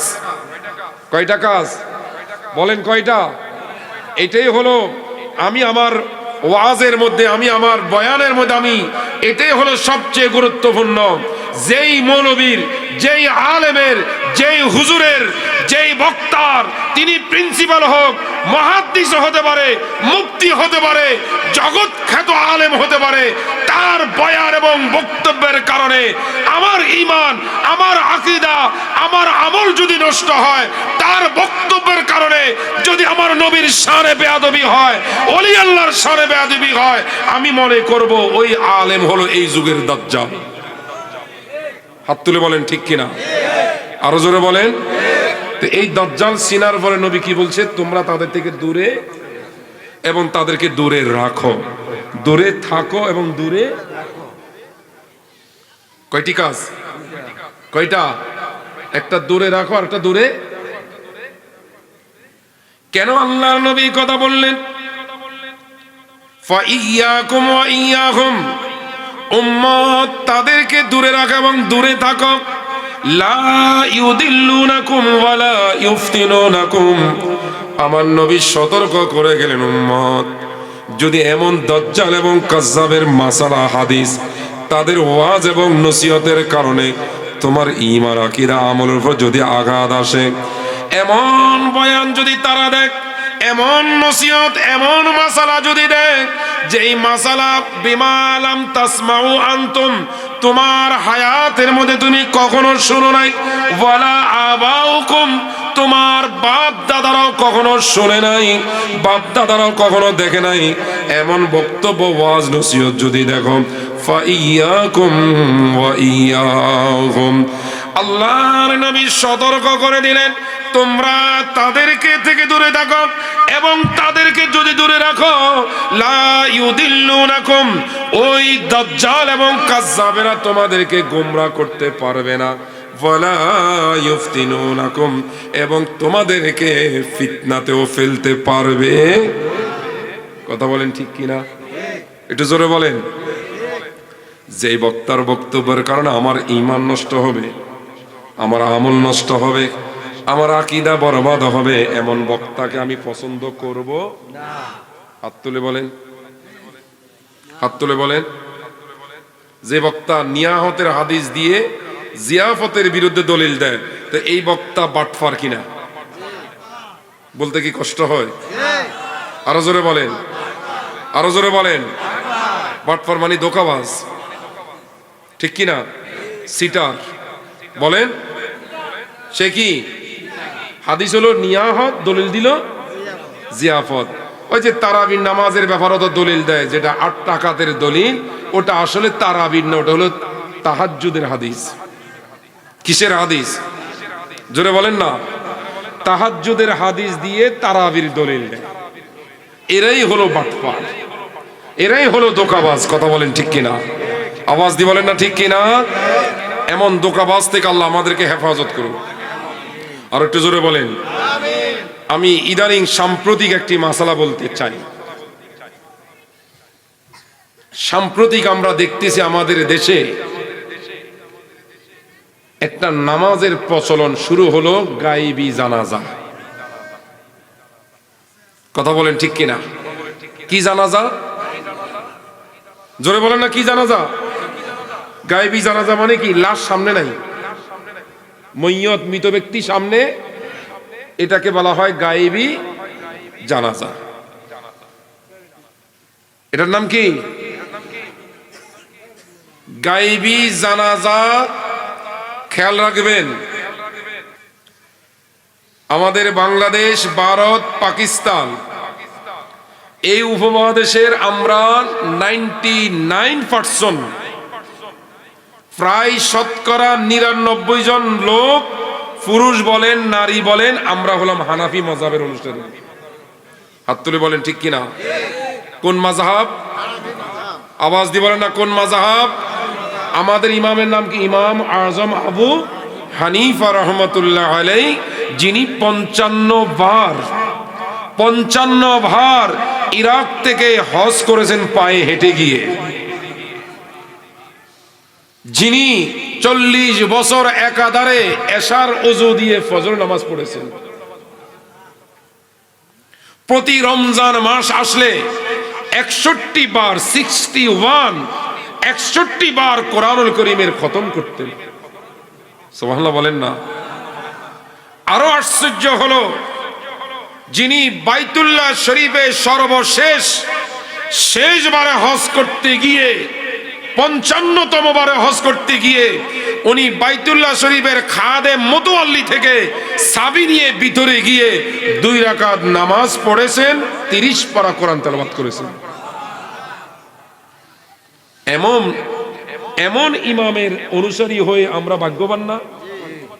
আপনারা কি? হাত তুলে বলেন, আমরা ভাগ্যবান কিনা? আরো জোরে বলেন না, ভাগ্যবান কিনা? এই উপমহাদেশে আমরা হলাম হানাফি, আমরা হানাফি মাযহাবের অনুসারী। আমরা গর্ব করে বলি আমরা হানাফি সুন্নি। কি বলেন ঠিক কিনা? এটা হাত তুলে বলেন না ঠিক কিনা? আমরা আকীদার দিক থেকে সুন্নি, মাযহাবের দিক থেকে আমরা হানাফি। এটা আমরা গর্ব করে বলি, এটা আমাদের গৌরব, এতে আমাদের কোনো ধরনের লজ্জা নাই। আমরা সুন্নি এবং হানাফি। চিৎকার দিয়ে বলুন আল্লাহু আকবার। আরো জোরে বলুন না আল্লাহু আকবার। তা হানাফি মাযহাবের অনুসারী যারা, বাংলাদেশের বেশিরভাগ মানুষ হলো হানাফি মাযহাবের অনুসারী, কিন্তু দুঃখের বিষয় হলো আমরা মাসালার বিপরীত করে যাচ্ছে একটি কাজ। সেটা হলো গায়েবী জানাজা পড়ার জন্য, জানাজার নামাজ পড়ার জন্য একটা শর্ত হলো মৃত ব্যক্তি লাশ সামনে থাকতে হবে। জানাজা পড়তে হলে লাশ কি থাকতে হবে? আমার কথা বুঝে নিন।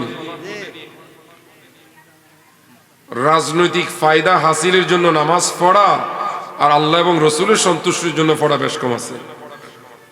কথা বলেন ঠিক কিনা? নামাজ, জানাজা নামাজ পড়ার জন্য লাশ কি থাকতে হবে? সামনে লাশ উপস্থিত থাকতে। আমার কথা কি বুঝতেছেন? মাসালা বুঝতেছেন? জানাজার জন্য শর্ত কি? লাশ থাকতে হবে। হুজুরুল জানাজা আমামা ইমামিহি, ইমামের সামনে লাশ কি থাকতে হবে? উপস্থিত। তো গায়েবী জানাজা মানে কি? যেখানে লাশ কি নাই, লাশ সামনে নাই, লাশ উপস্থিত নাই, তাহলে সেই জানাজা কি জায়েজ? সেই নামাজ কি জায়েজ? সবাই বলেন না জায়েজ। তাহলে গাইবি জানাজার নামাজ হানাফি মাযহাবে কি নাই? জায়েজ নাই।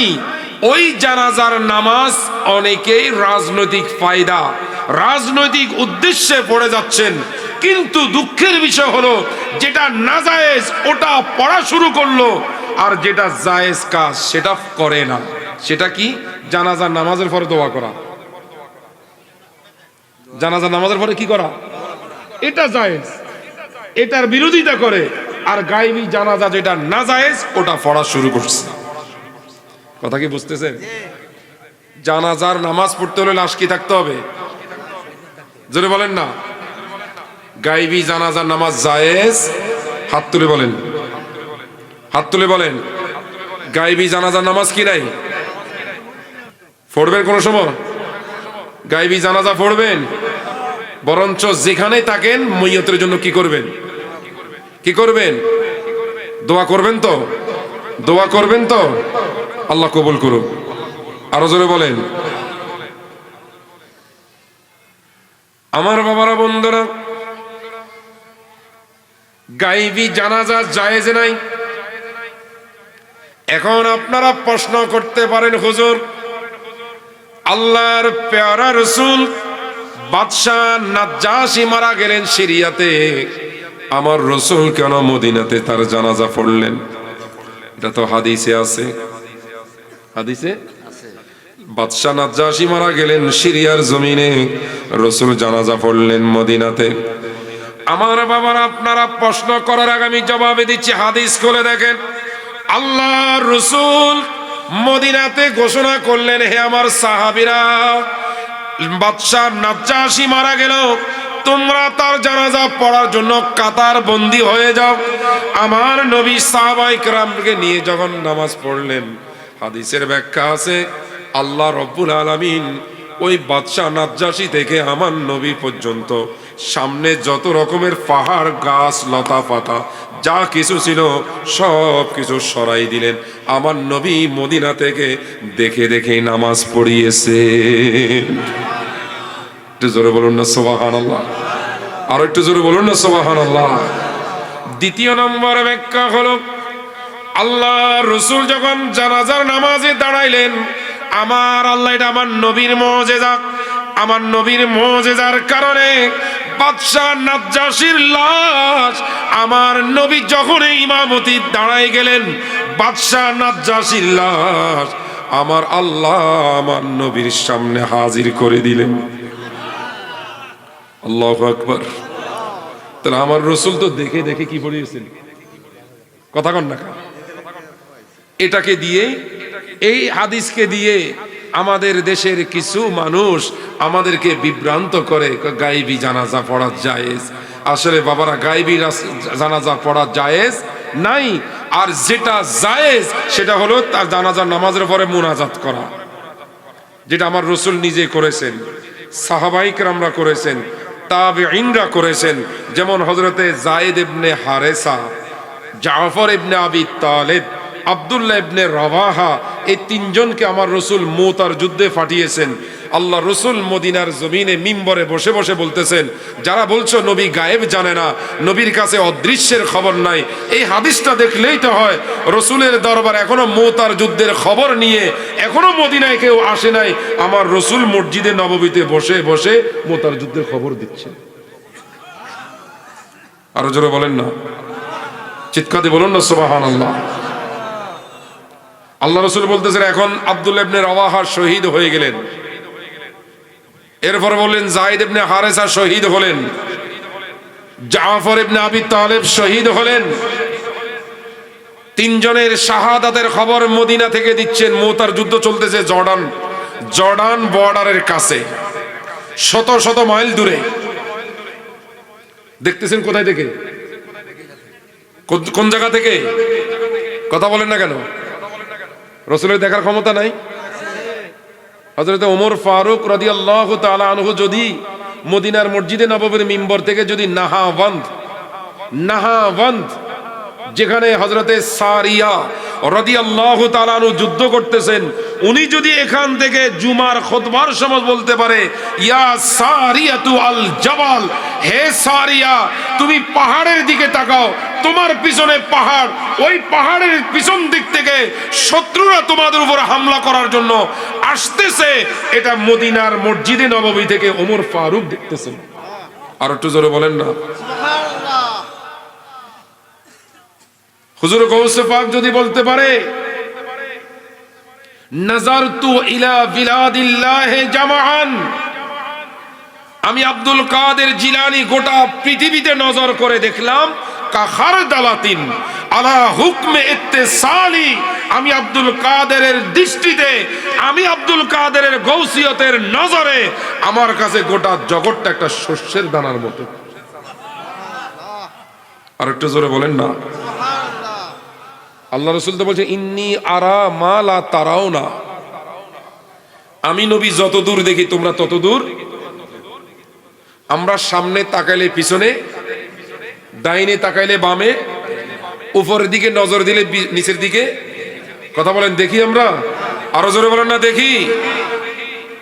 কিন্তু আল্লাহ রাসূল বলছে, হাল তারাউনা কিবলাতি হা হুনা, তোমরা কি মনে করো আমি নবী শুধু সামনেই দেখি?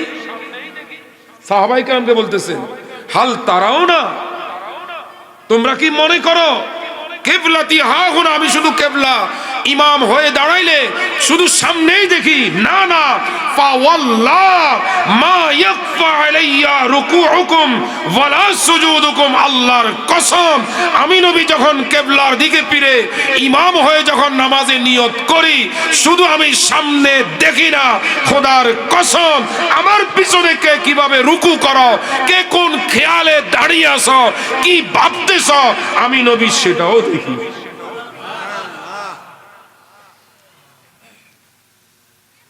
আমাদের দেশের ইমামদের পিছনে আমরা যারা নামাজ পড়ি, মুসল্লি যারা আমরা, ইমাম সাহেবকে আমাদের রুকু সেজদা দেখে? কথা কন না কা? কিন্তু আল্লাহ রসুল, কথা বলেন না, শুধু রসুল বলতে রুকু সেজদা না, তুমি কোন খেয়ালে কোন কিছু কি জপতেছ, কি বলতেছ, তোমার ধ্যান কোন দিকে, আমি রসুল সেটাও দেখি। আল্লাহু আকবার, বড় করে বলুন না আল্লাহু আকবার। আল্লাহ রসুল সেটা না, মদিনা শরীফে হিজরতের পর আমার রসুল অজু করতেছেন, অজু, হঠাৎ রসুল বলতেছেন, লাব্বাইক লাব্বাইক লাব্বাইক নুসিরতা নুসিরতা নুসিরতা, তিনবার লাব্বাইক বললেন, তিনবার নুসিরতা বললেন। হযরতে মাইমুনা রাদিয়াল্লাহু তাআলা আনহা বললেন, ইয়া রাসূলুল্লাহ, আপনি কাকে বললেন লাব্বাইক লাব্বাইক লাব্বাইক? কেউ তো আপনার কাছে আসলো না, কাউকে তো আপনার সামনে দেখলাম না, আপনি কাকে বললেন লাব্বাইক লাব্বাইক? কয়বার লাব্বাইক, কয়বার? আমার নবী তখন বললেন, হে মাইমুনা শোনো, আমি রাসূল মক্কাতুল মুকাররমা থেকে মদিনাতুল মুনাওয়ারা আল্লাহ তাআলার হুকুমের নির্দেশে যখন হিজরত করে চলে আসলাম, আমার একজন আশেক, আমি নবীর একজন উম্মত মক্কাতে, আজকে তার উপর এমন ভাবে কাফের বেঈমানেরা নির্যাতন শুরু করলো, এমন ভাবে তার উপরে অত্যাচার নির্যাতন শুরু করলো, ওই উম্মত মক্কাতুল মুকাররমা থেকে আমি রাসূলকে ইয়া রাসূলুল্লাহ, ইয়া নবী আল্লাহ বলে যখন স্মরণ করলো, সে মক্কাতুল মুকাররমা থেকে আমাকে স্মরণ করলো, আমি রাসূল মদিনার জমিন থেকে তার ডাকে জবাব দিলাম। জোরে বলুন সুবহানাল্লাহ, আর একটু বড় করে বলুন না সুবহানাল্লাহ। আল্লাহর নবী মদিনাতুল মুনাওয়ারা থেকে জবাব দিলেন। আজ আমরা মদিনাতুল মুনাওয়ারা, আমার নবী শুয়ে আছেন, এই জায়গা থেকেও যদি আমরা ইয়া রাসূলুল্লাহ বলে ডাক দিই, ইয়া নবী আল্লাহ বলে যদি আমরা ডাক দিই, আমাদের বিশ্বাস আমাদের রাসূল, আমাদের নবীকে আল্লাহ এমন পাওয়ার, এমন ক্ষমতা দিয়েছেন, আমাদের নবী এসেও দেখতে পারে, না এসেও মদিনা থেকেও দেখতে।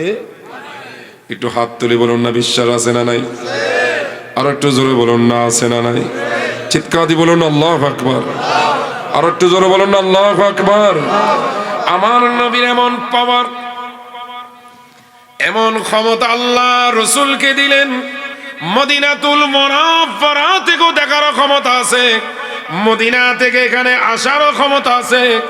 আন-নাবিয়্যু আওলা বিল মুমিনিনা মিন আনফুসিহিম।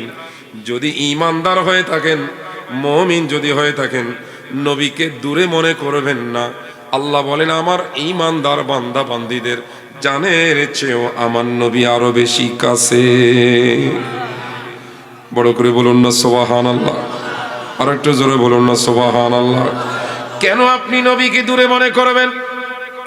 হযরতে আব্দুল্লাহ ইবনে ওমর রাদিয়াল্লাহু তাআলা আনহু যুদ্ধের ময়দান থেকে মদিনায় ফিরে যাচ্ছেন, এমন সময় উনি পা অবশ হয়ে বসে গেলেন, দাঁড়াইতে পারেন না, হাঁটতেও পারেন না। এমন সময় আল্লাহর নবী আর একজন সাহাবী বললেন, উযকুর আহাব্বান নাস ইলাইক। ও আব্দুল্লাহ ইবনে ওমর, এই বিপদের সময় আমি তোমাকে একটা সুন্দর পরামর্শ দিচ্ছি, তুমি তোমার জীবনের সবচাইতে প্রিয় ব্যক্তিকে স্মরণ করো। এত আস্তে, আরো মহব্বতে বলুন না সুবহানাল্লাহ। ফাকালা ইয়া মুহাম্মাদা, ইয়া মুহাম্মাদা। আব্দুল্লাহ ইবনে ওমর চিৎকার করে করে ডাকতে লাগলেন, ইয়া মুহাম্মাদা, ইয়া মুহাম্মাদা মানে ইয়া রাসূলুল্লাহ, ইয়া নবী আল্লাহ বলে। ওই জায়গা থেকে যখন আমার নবীকে ডাক দিলেন, আমার নবীর নাম ধরে যখন চিৎকার করে ডাকতে লাগলেন, সাহাবী সাক্ষী দিচ্ছেন, সাথে সাথে আব্দুল্লাহ ইবনে ওমর সুস্থ হয়ে দাঁড়াই গেলেন। বড় করে বলুন না সুবহানাল্লাহ। আর জোরে বলুন না সুবহানাল্লাহ। এই ঘটনা থেকে বোঝা গেল আশিক উম্মতরা যেখান থেকে আমার নবীকে ডাকবে, পৃথিবীর যেই জায়গা থেকে আমার নবীকে ডাক দিবে, আমার নবীকে স্মরণ করবে, এই হাদিস দ্বারা প্রমাণ হয়ে গেল আমার নবী যে উম্মত যেখান থেকে ডাক দিবেন, নবী ডাকে সাড়া দিতে, একটু হাত তুলে বলুন না পারেনি। আরো জোরে বলুন না পারেনি। চিৎকার দিয়ে বলুন না পারে কিনা। এর আরেকটা দলিল দেখেন কোরআনের মধ্যে আছে, লা তাজআলু দুআআর রাসূলে কা দুআয়ে বাদিকুম। বান্দা, তোমরা একে অপরকে যেভাবে ডাকো, একে অপরকে যেভাবে ডাক দাও, আমার নবীকে তোমরা সেভাবে ডাক দিও না। এই আয়াতের ব্যাখ্যা তাফসীরে জালালাইনে আছে। ছোট লোকেরা, গরিব লোকেরা বড় লোককে সাহায্যের জন্য ডাকে না? বড় লোকের দরবারে গিয়ে ভিক্ষার হাত বাড়ায়, কথা বলেন, দরজার সামনে গিয়ে ডাকতে তাকে, অমুক আছেন কিনা, আমি সাহায্যের জন্য আসছি, ভিক্ষার জন্য, কথা বলেন না? এরকম আছে না? আরো জোরে বলেন না। আমার বাবারা, বন্ধুরা, পর্দালের মা বোনেরা খেয়াল করেন, মা বোনদেরকে একটু বিশেষভাবে বলবো, আজ আমাদের মা বোনদের ঈমানও নষ্ট করা হচ্ছে। মা বোনদেরকে তালিমের নামে ঈমান এবং আকীদা আমলগুলো বরবাদ করা হচ্ছে। আপনারা শুধু সুন্নি হলে হবে না, মা বোনদেরকে সঠিক সুন্নি আকীদা বানাইতে, কথা বলেন, কথা বলেন, জোরে বলেন না ঠিক কিনা। আরো জোরে বলেন না ঠিক কিনা। এই কারণে আমার বাবারা একটু খেয়াল করেন, আল্লাহর প্যারা রাসূল সাল্লাল্লাহু আলাইহি ওয়াসাল্লাম, রাসূল বললেন, উম্মত, আল্লাহর রাসূল আব্দুল্লাহ ইবনে ওমর দূর থেকে আমার নবীকে ডাক দিলেন, ইয়া মুহাম্মাদা, ইয়া মুহাম্মাদা বলে ডাক দিলেন। কেন ডাক দিলেন?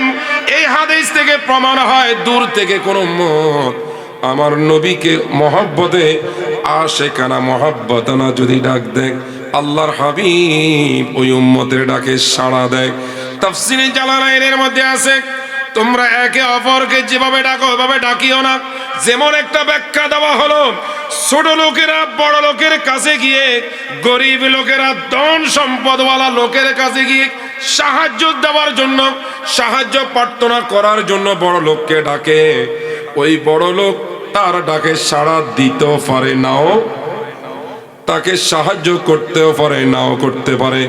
তার ডাকে উত্তর দিতেও পারে, নাও দিতে পারে। কিন্তু আমার বাবার, আমার নবীকে সেরকম মনে করবেন না। আল্লাহর নবীর ব্যাপারে তাফসীরে জালালাইনে আছে, ফাইন্না দাওয়াতার রাসূল মুস্তাজাবাতুন মাসমুআতুন। উম্মত, আমার নবীকে সেরকম মনে করিও না। নবীকে যেই উম্মত যেখান থেকে ডাকবে, যেই জায়গা থেকে আমার নবীকে ডাকবে, মুস্তাজাবাতুন মাসমুআতুন, আমার নবী ওই উম্মতের আওয়াজ শুনে এবং উম্মতের ডাকে সাড়াও দেয়। নবী উম্মতের ডাক শুনে এবং উম্মতের ডাকে সাড়াও। বিশ্বাস আছে? একটু জোরে বলেন, আরো জোরে বলেন না আছে? এই আকীদা রাখলেন তাহলে সুন্নি। এগুলার বাহিরে যদি যান আপনি সুন্নি, ঠিক কিনা? গাছতলা দরবার শরীফের সাথে আছেন তো? কথা কন, কে কে আছেন? থাকবেন? হক্কানি দরবারের সাথে থাকবেন? আওয়াজ দিয়ে বলেন, একটু জোরে সোরে বলেন আল্লাহু আকবার, আর বড় করে বলুন আল্লাহু আকবার। সান্দ্রা দরবার শরীফের সাথে থাকবেন? উত্তর তারাবনিয়া দরবার শরীফের সাথে থাকবেন? বাংলাদেশের হক্কানি দরবারের সাথে থাকবেন। আপনার ঈমান, আকীদা, আমল তাহলে কি হবে? হেফাজত থাকবে। আল্লাহ আমাদেরকে কবুল করুন। আর একটু জোরে বলেন, চিৎকার দিয়ে বলুন না আমিন। আমার বাবার, আমি কথাটা বলতে চাইলাম, জানাজার পরে দোয়া এটা জায়েজ, এটা করা হয় না। আর গায়বী জানাজা যেটা না যায় সেটা করা হয়। গায়বী জানাজা হানাফি মাযহাবে জায়েজ নাই, স্পষ্ট আপনাদেরকে বলছি, গায়বী জানাজা জায়েজ নাই। গায়বী জানাজা পড়বেন না, বরঞ্চ সম্মিলিতভাবে মসজিদে হোক, খানকা হোক, রাস্তায় হোক, মাঠে হোক, জানাজা পড়া যাবে না, বরঞ্চ দোয়া করা। কি করা যাবে? কি করা যাবে? বুঝতেছেন কথা? জানাজার নামাজের সালাম ফিরানোর পরে দোয়া করা, জানাজা পড়াবার আগেও দোয়া করা যাবে, জানাজার নামাজ পড়ার পরও দোয়া করা যাবে, দাফন করার পরও দোয়া করা। একটু হাত তুলে বলুন না ঠিক দেবে ঠিক? একটু জোরে আওয়াজ দিয়ে বলুন না ঠিক কিনা? আরো জোরে বলুন না ঠিক কিনা? যেমন আমার বাবারা মাদ্রাসায় আমরা পড়াই, মাস্টার্সের মধ্যে ফিকহুস সুনান ওয়াল আসার, মাস্টার্সের মধ্যে 100 মার্ক পরীক্ষা দিতে হয়। এই ফিকহুস সুনান ওয়াল আসার কিতাবের মধ্যে আছে, আব্দুল্লাহ ইবনে ওমর রাদিয়াল্লাহু তাআলা আনহু রওয়ায়াত করতেছেন, ফারুক আজম ওমর ফারুক একটা জানাজার মধ্যে যাচ্ছিলেন, জানাজার নামাজ হয়ে গেল, তিনি যাওয়ার আগে হয়ে গেল, উনি বললেন, ইন্না সাবাকতুমুনি বিসসালাহ ফালা তাসবিকুনি বিদ্দুআ। জোরে বলুন না সুবহানাল্লাহ। ওমর রাদিয়াল্লাহু তাআলা ডাক দিয়ে বলেন, হে আল্লাহর বান্দারা, তোমরা আমার আগে জানাজার নামাজ পড়ে ফেলেছো, আমি জানাজা পড়তে পারি নাই, তবে আমার আগে দোয়া করবে না। সুবহানাল্লাহ বলেন না? অর্থাৎ আমি জানাজা আবার পড়বো না, দ্বিতীয়বার জানাজা পড়বো না, জানাজা হয়ে গেছে, কিন্তু আমি তোমাদেরকে নিয়ে ওই মাইয়াতের জন্য দোয়া করব। একটু বড় করে বলুন না। জানাজার পরে দোয়া জায়েজ না জায়েজ? আর একটু জোরে বলেন। ইমাম নুরউদ্দিন হাইসমি রাহমাতুল্লাহ আলাইহির কিতাব মাজমাউজ জাওয়ায়েদ, লিখে রাখেন, মাজমাউজ জাওয়ায়েদের ভিতরে আছে, আল্লাহর রাসূল জাফর ইবনে আবি তালেব, জাফর ইবনে আবি তালেব হলেন মাওলা আলীর ভাই, আমাদের নবীর চাচাতো ভাই। আমাদের নবীজির কি বলেন না, কি ভাই? নবীজির চাচাতো। জাফর ইবনে আবি তালেব মারা যাওয়ার পরে আমার রাসূল তার জানাজার নামাজ পড়ালেন। জানাজার নামাজ পড়ার পরে ফাদাআ লাহু, জানাজার নামাজের পরে আমার নবী তার জন্য দোয়া করলেন, ওয়াকালা ইস্তাগফিরু লিআখিকুম। একটু জোরে বলুন না সুবহানাল্লাহ, আর একটু জোরে বলুন না সুবহানাল্লাহ। ওই দিন আমার নবী জানাজার উদ্দেশ্যে, মুসল্লিদের উদ্দেশ্যে বললেন, ও আমার উম্মত, জাফর ইবনে আবি তালেবের জানাজা হয়ে গেল, তার জন্য নবী দোয়া করলেন। দোয়া করার পর আমার নবী বলেন ইস্তাগফিরু লিআখিকুম, উম্মতরে তোমরা আমার সাহাবীরা তোমাদের ভাই জাফর ইবনে আবি তালেবের জন্য আল্লাহর দরবারে একটু ক্ষমা চাও। জোরে বলুন সুবহানাল্লাহ। আল্লাহ রাসূল স্বয়ং নিজেই কি করলেন? দোয়া। জানাজার পরে দোয়া করা কি জায়েজ না নাজায়েজ? এটা দুই হাত তুলে বলেন, আর একটু জোরে বলেন, আরো জোরে বলেন। এরপরও আবু দাউদ শরীফের হাদিস, সুনান ইবনে মাজার হাদিস, মিশকাতুল মাসাবির হাদিস, আরো অন্যান্য কিতাবের মধ্যে আছে। ইমাম তাবরানির ভিতরেও আনলেন। খেয়াল করেন, আমার নবী বলেন ইদা সাল্লাইতুম আলাল মাইয়িত, ওই সমস্ত ব্যাকলদের আকল বানাবার জন্য আমি কথাগুলো বলছি, একটু খেয়াল করে। আমার নবী বলেন ইজা সাল্লাইতুম আলাল মাইয়িত, উম্মতরে যখন তোমরা জানাজার নামাজ পড়ে ফেলবে, এই জায়গা আপনারা মনে রাখবেন, আজকে বেয়াদবি করে বলা হয় জানাজার নামাজ নামাজ নয় দোয়া। এই বেয়াদবি করা হয় না? জানাজার দোয়া। কত বড় গাদা, কত বড় গাদা হলে জানাজাকে দোয়া বলে। অথচ সূরা তাওবার ভিতরে আছে ওয়ালা তুসাল্লি আলা আহাদিম মিনহুম মাতা আবাদা ওয়ালা তাকুম আলা কবরিহি। আমার নবী যখন মুনাফিকের সরদার, মুনাফিকের লিডার আব্দুল্লাহ ইবনে উবাই বিন সুলুল, তখন ওর জানাজা পড়া নিষেধ ছিল না। তার জানাজা যখন পড়াইলেন, সাথে সাথে আল্লাহ আয়াত নাযিল করে বলছে ওয়ালা তুসাল্লি আলা আহাদিম মিনহুম মাতা আবাদা। ও নবী, আজ থেকে কোন মুনাফিকের জানাজা কখনো পড়াবেন না। সুবহানাল্লাহ বলেন না? ওলা তুসল্লি অর্থে কি দোয়া করিয়েন না, এই কথা নিয়ে বলছেন না নামাজ পড়িয়েন না? গাদাদেরকে আমরা কিভাবে বুঝাবো? মূর্খ না, বেয়াদব। কথা বলেন না কি? আরো জোরে বলেন। আল্লাহ বলছে ওয়ালা তুসল্লি, ও নবী আজ থেকে আপনি জানাজা পড়াবেন, জানাজা পড়বেন না। কোন মুনাফিক? যারা আকীদার মুনাফিক, যারা নবীর শানে বেয়াদবি করে, আল্লাহ রাসূলের শানে গোস্তাকি করে, ওই বেয়াদবের জানাজা আপনি পড়াবেন না।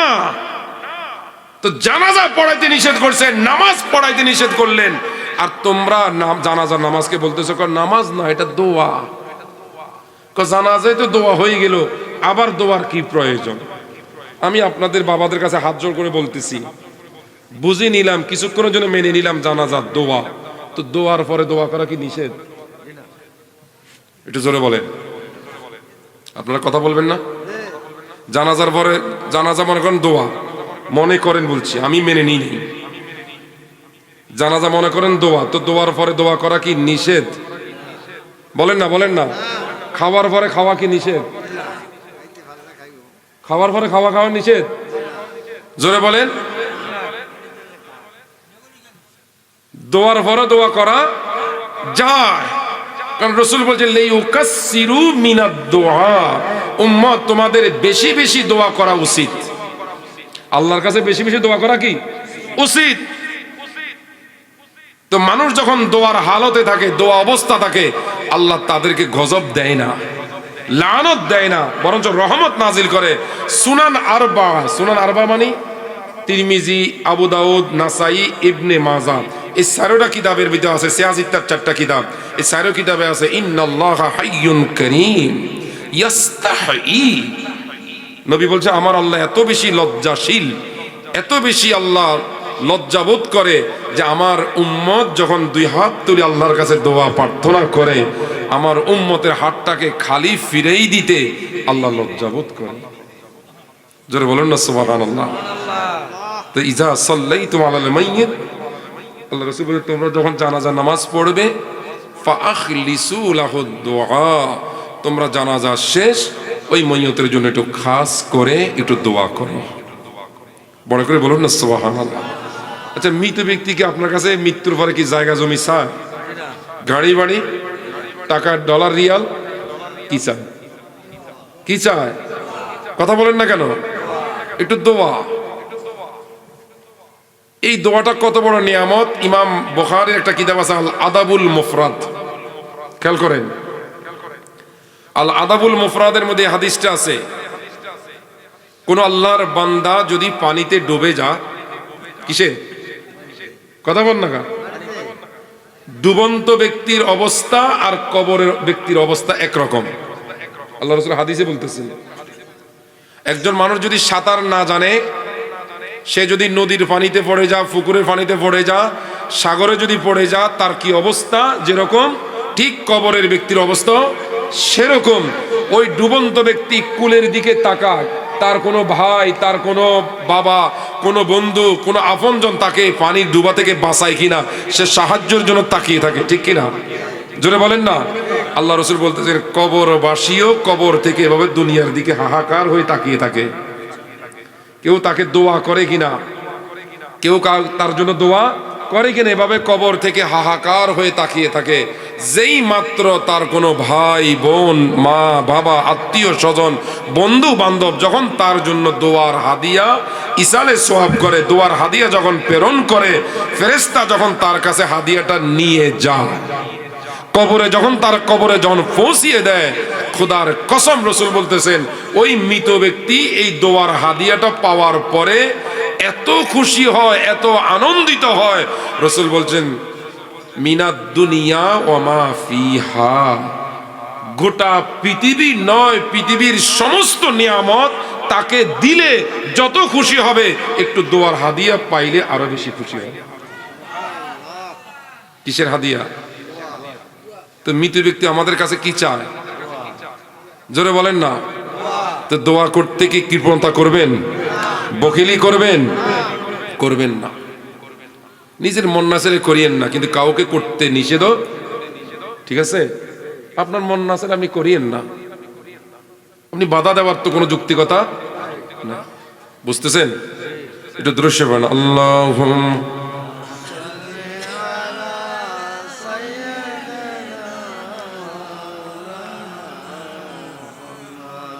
ওয়ালা আলি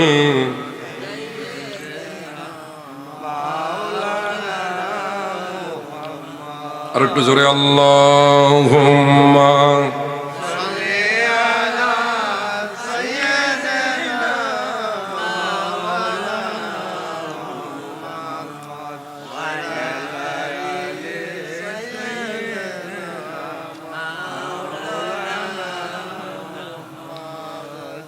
চিন্তা করে দেখো রে মন, কি আছে তোর আপনা,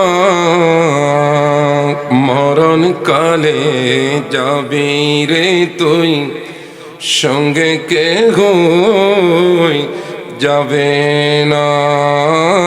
আল্লাহুম্মা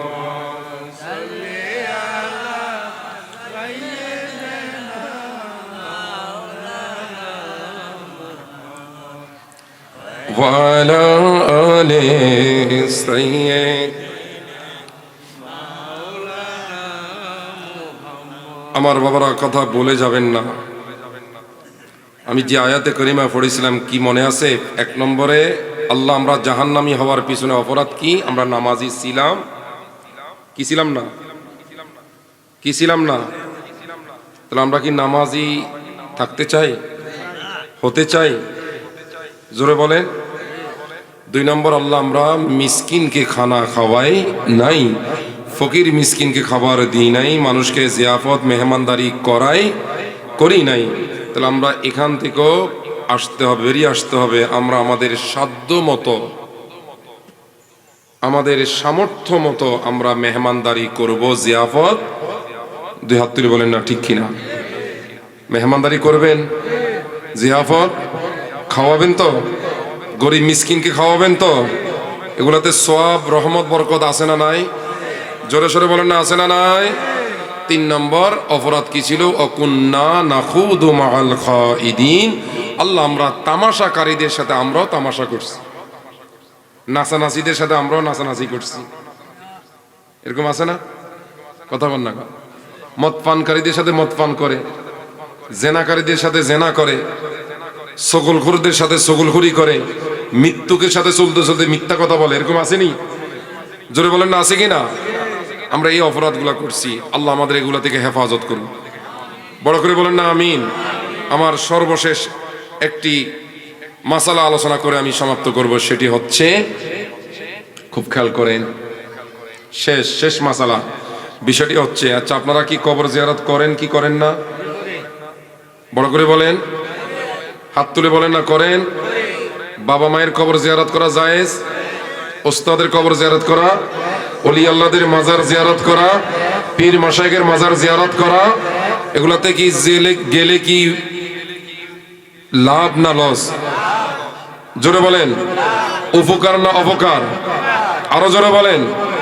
উপকার যদি মনে করেন তাহলে ওলি আল্লাহদের মাজারে যাবেন, পীর মাশায়েখের মাজারে যাবেন, বাবা মায়ের কবর জিয়ারত করবেন, শ্বশুর শাশুড়ির কবর জিয়ারত করবেন, পাড়া প্রতিবেশীর কবর স্থানে গিলে আল্লাহ রাসূল বলেন তুজাহিদুদ দুনিয়া ওয়া তুযাক্কিরুল আখিরা, কবরের পাশে যখন তুমি দাঁড়িয়ে জিয়ারত করবে তোমার অন্তর থেকে দুনিয়ার মায়া দূর হবে, ওয়া তুযাক্কিরুল আখিরা, এবং কবর আখিরাতের কথা স্মরণ হবে।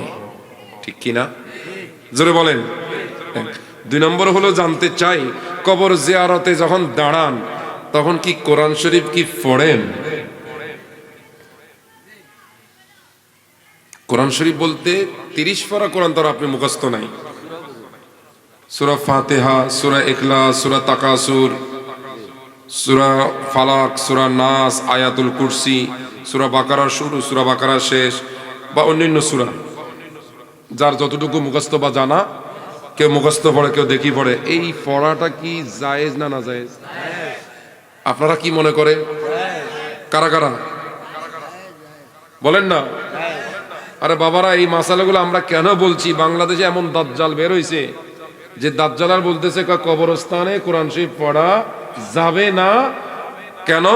কাজে এটা মেড ইন চায়না না কি বলছিল, কাজে কোরআন শরীফ যদি কবরস্থানে পড়ে এটা মেড ইন মদিনা হবে না, এটা মেড ইন চায়না হবে। জোরে সোরে বলেন না নাউজুবিল্লাহ। আরো জোরে বলেন। আপনাদের কাছে আমি জানতে চাই, কোরআন শরীফ দেখে পড়া হোক মুখস্থ পড়া হোক, কবরস্থানের পাশে জিয়ারতে দাঁড়াই পড়া কি জায়েজ না না জায়েজ? সবাই কি জোরে সোরে বলছেন? আরো জোরে বলেন না জায়েজ। এটার উপর থাকবেন, কথা বলেন, থাকবেন। আল্লাহ কবুল করুন। আরো জোরে বলেন। কেন বলছি? নারায়ে তাকবীর, নারায়ে রিসালাত, নারায়ে গাউসিয়া, আহলে সুন্নাত ওয়াল জামাত।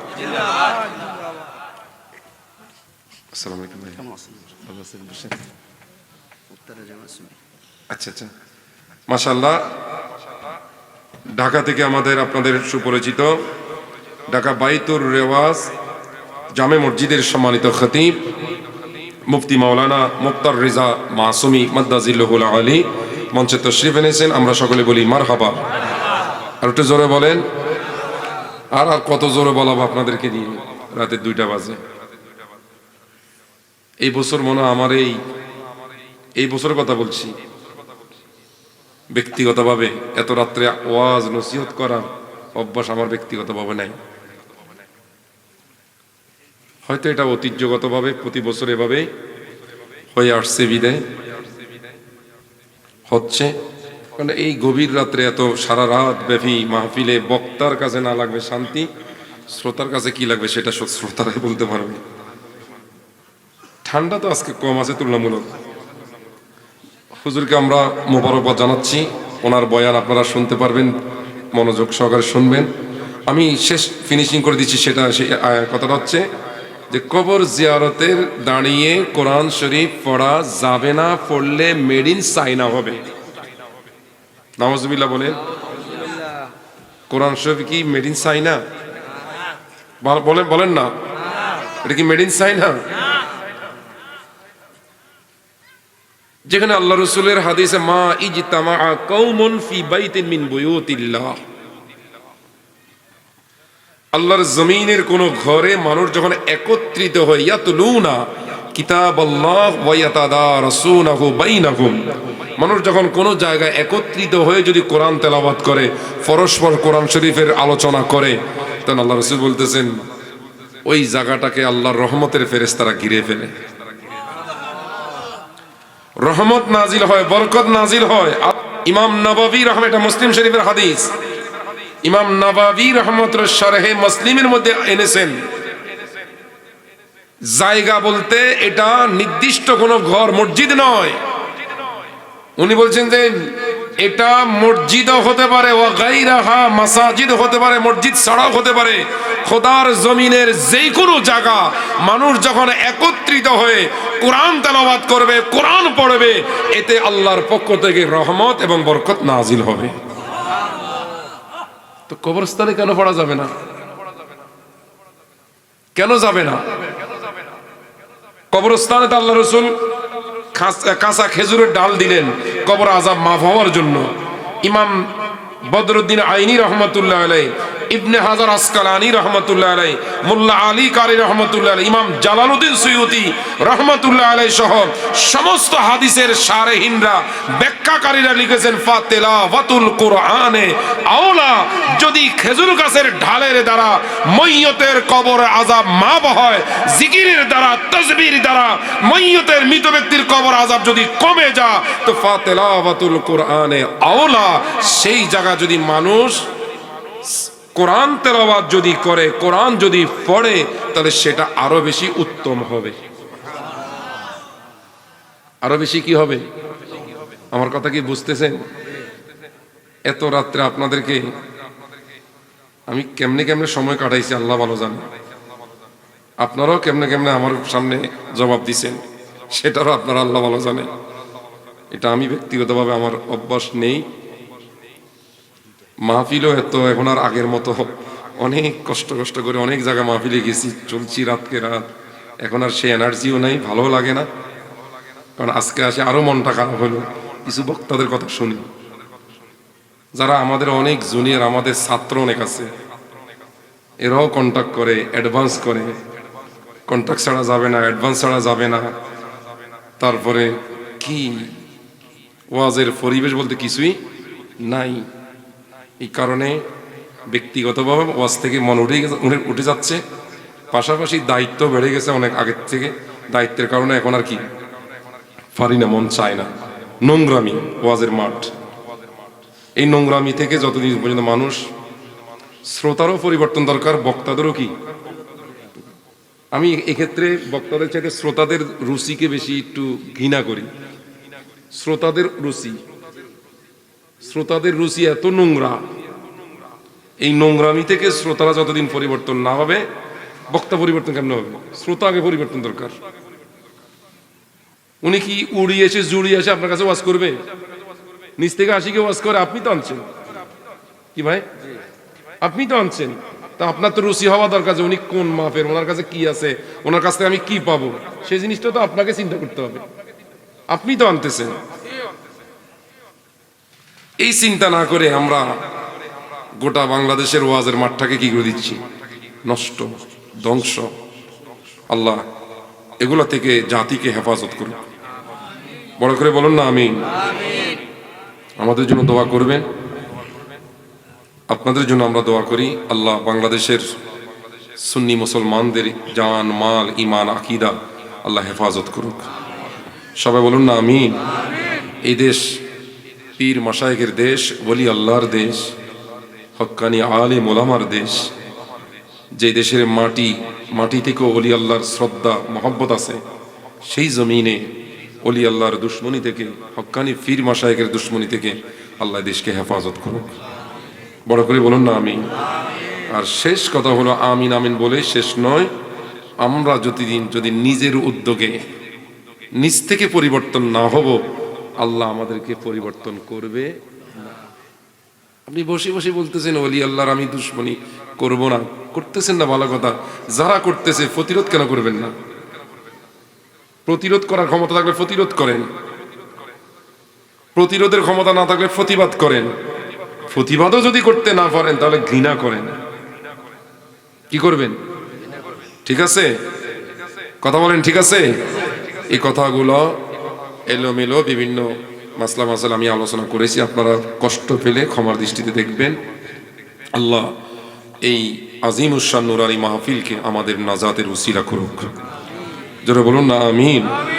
আমাদের সবাইকে আল্লাহ ভালো রাখুক, সুস্থ রাখুক।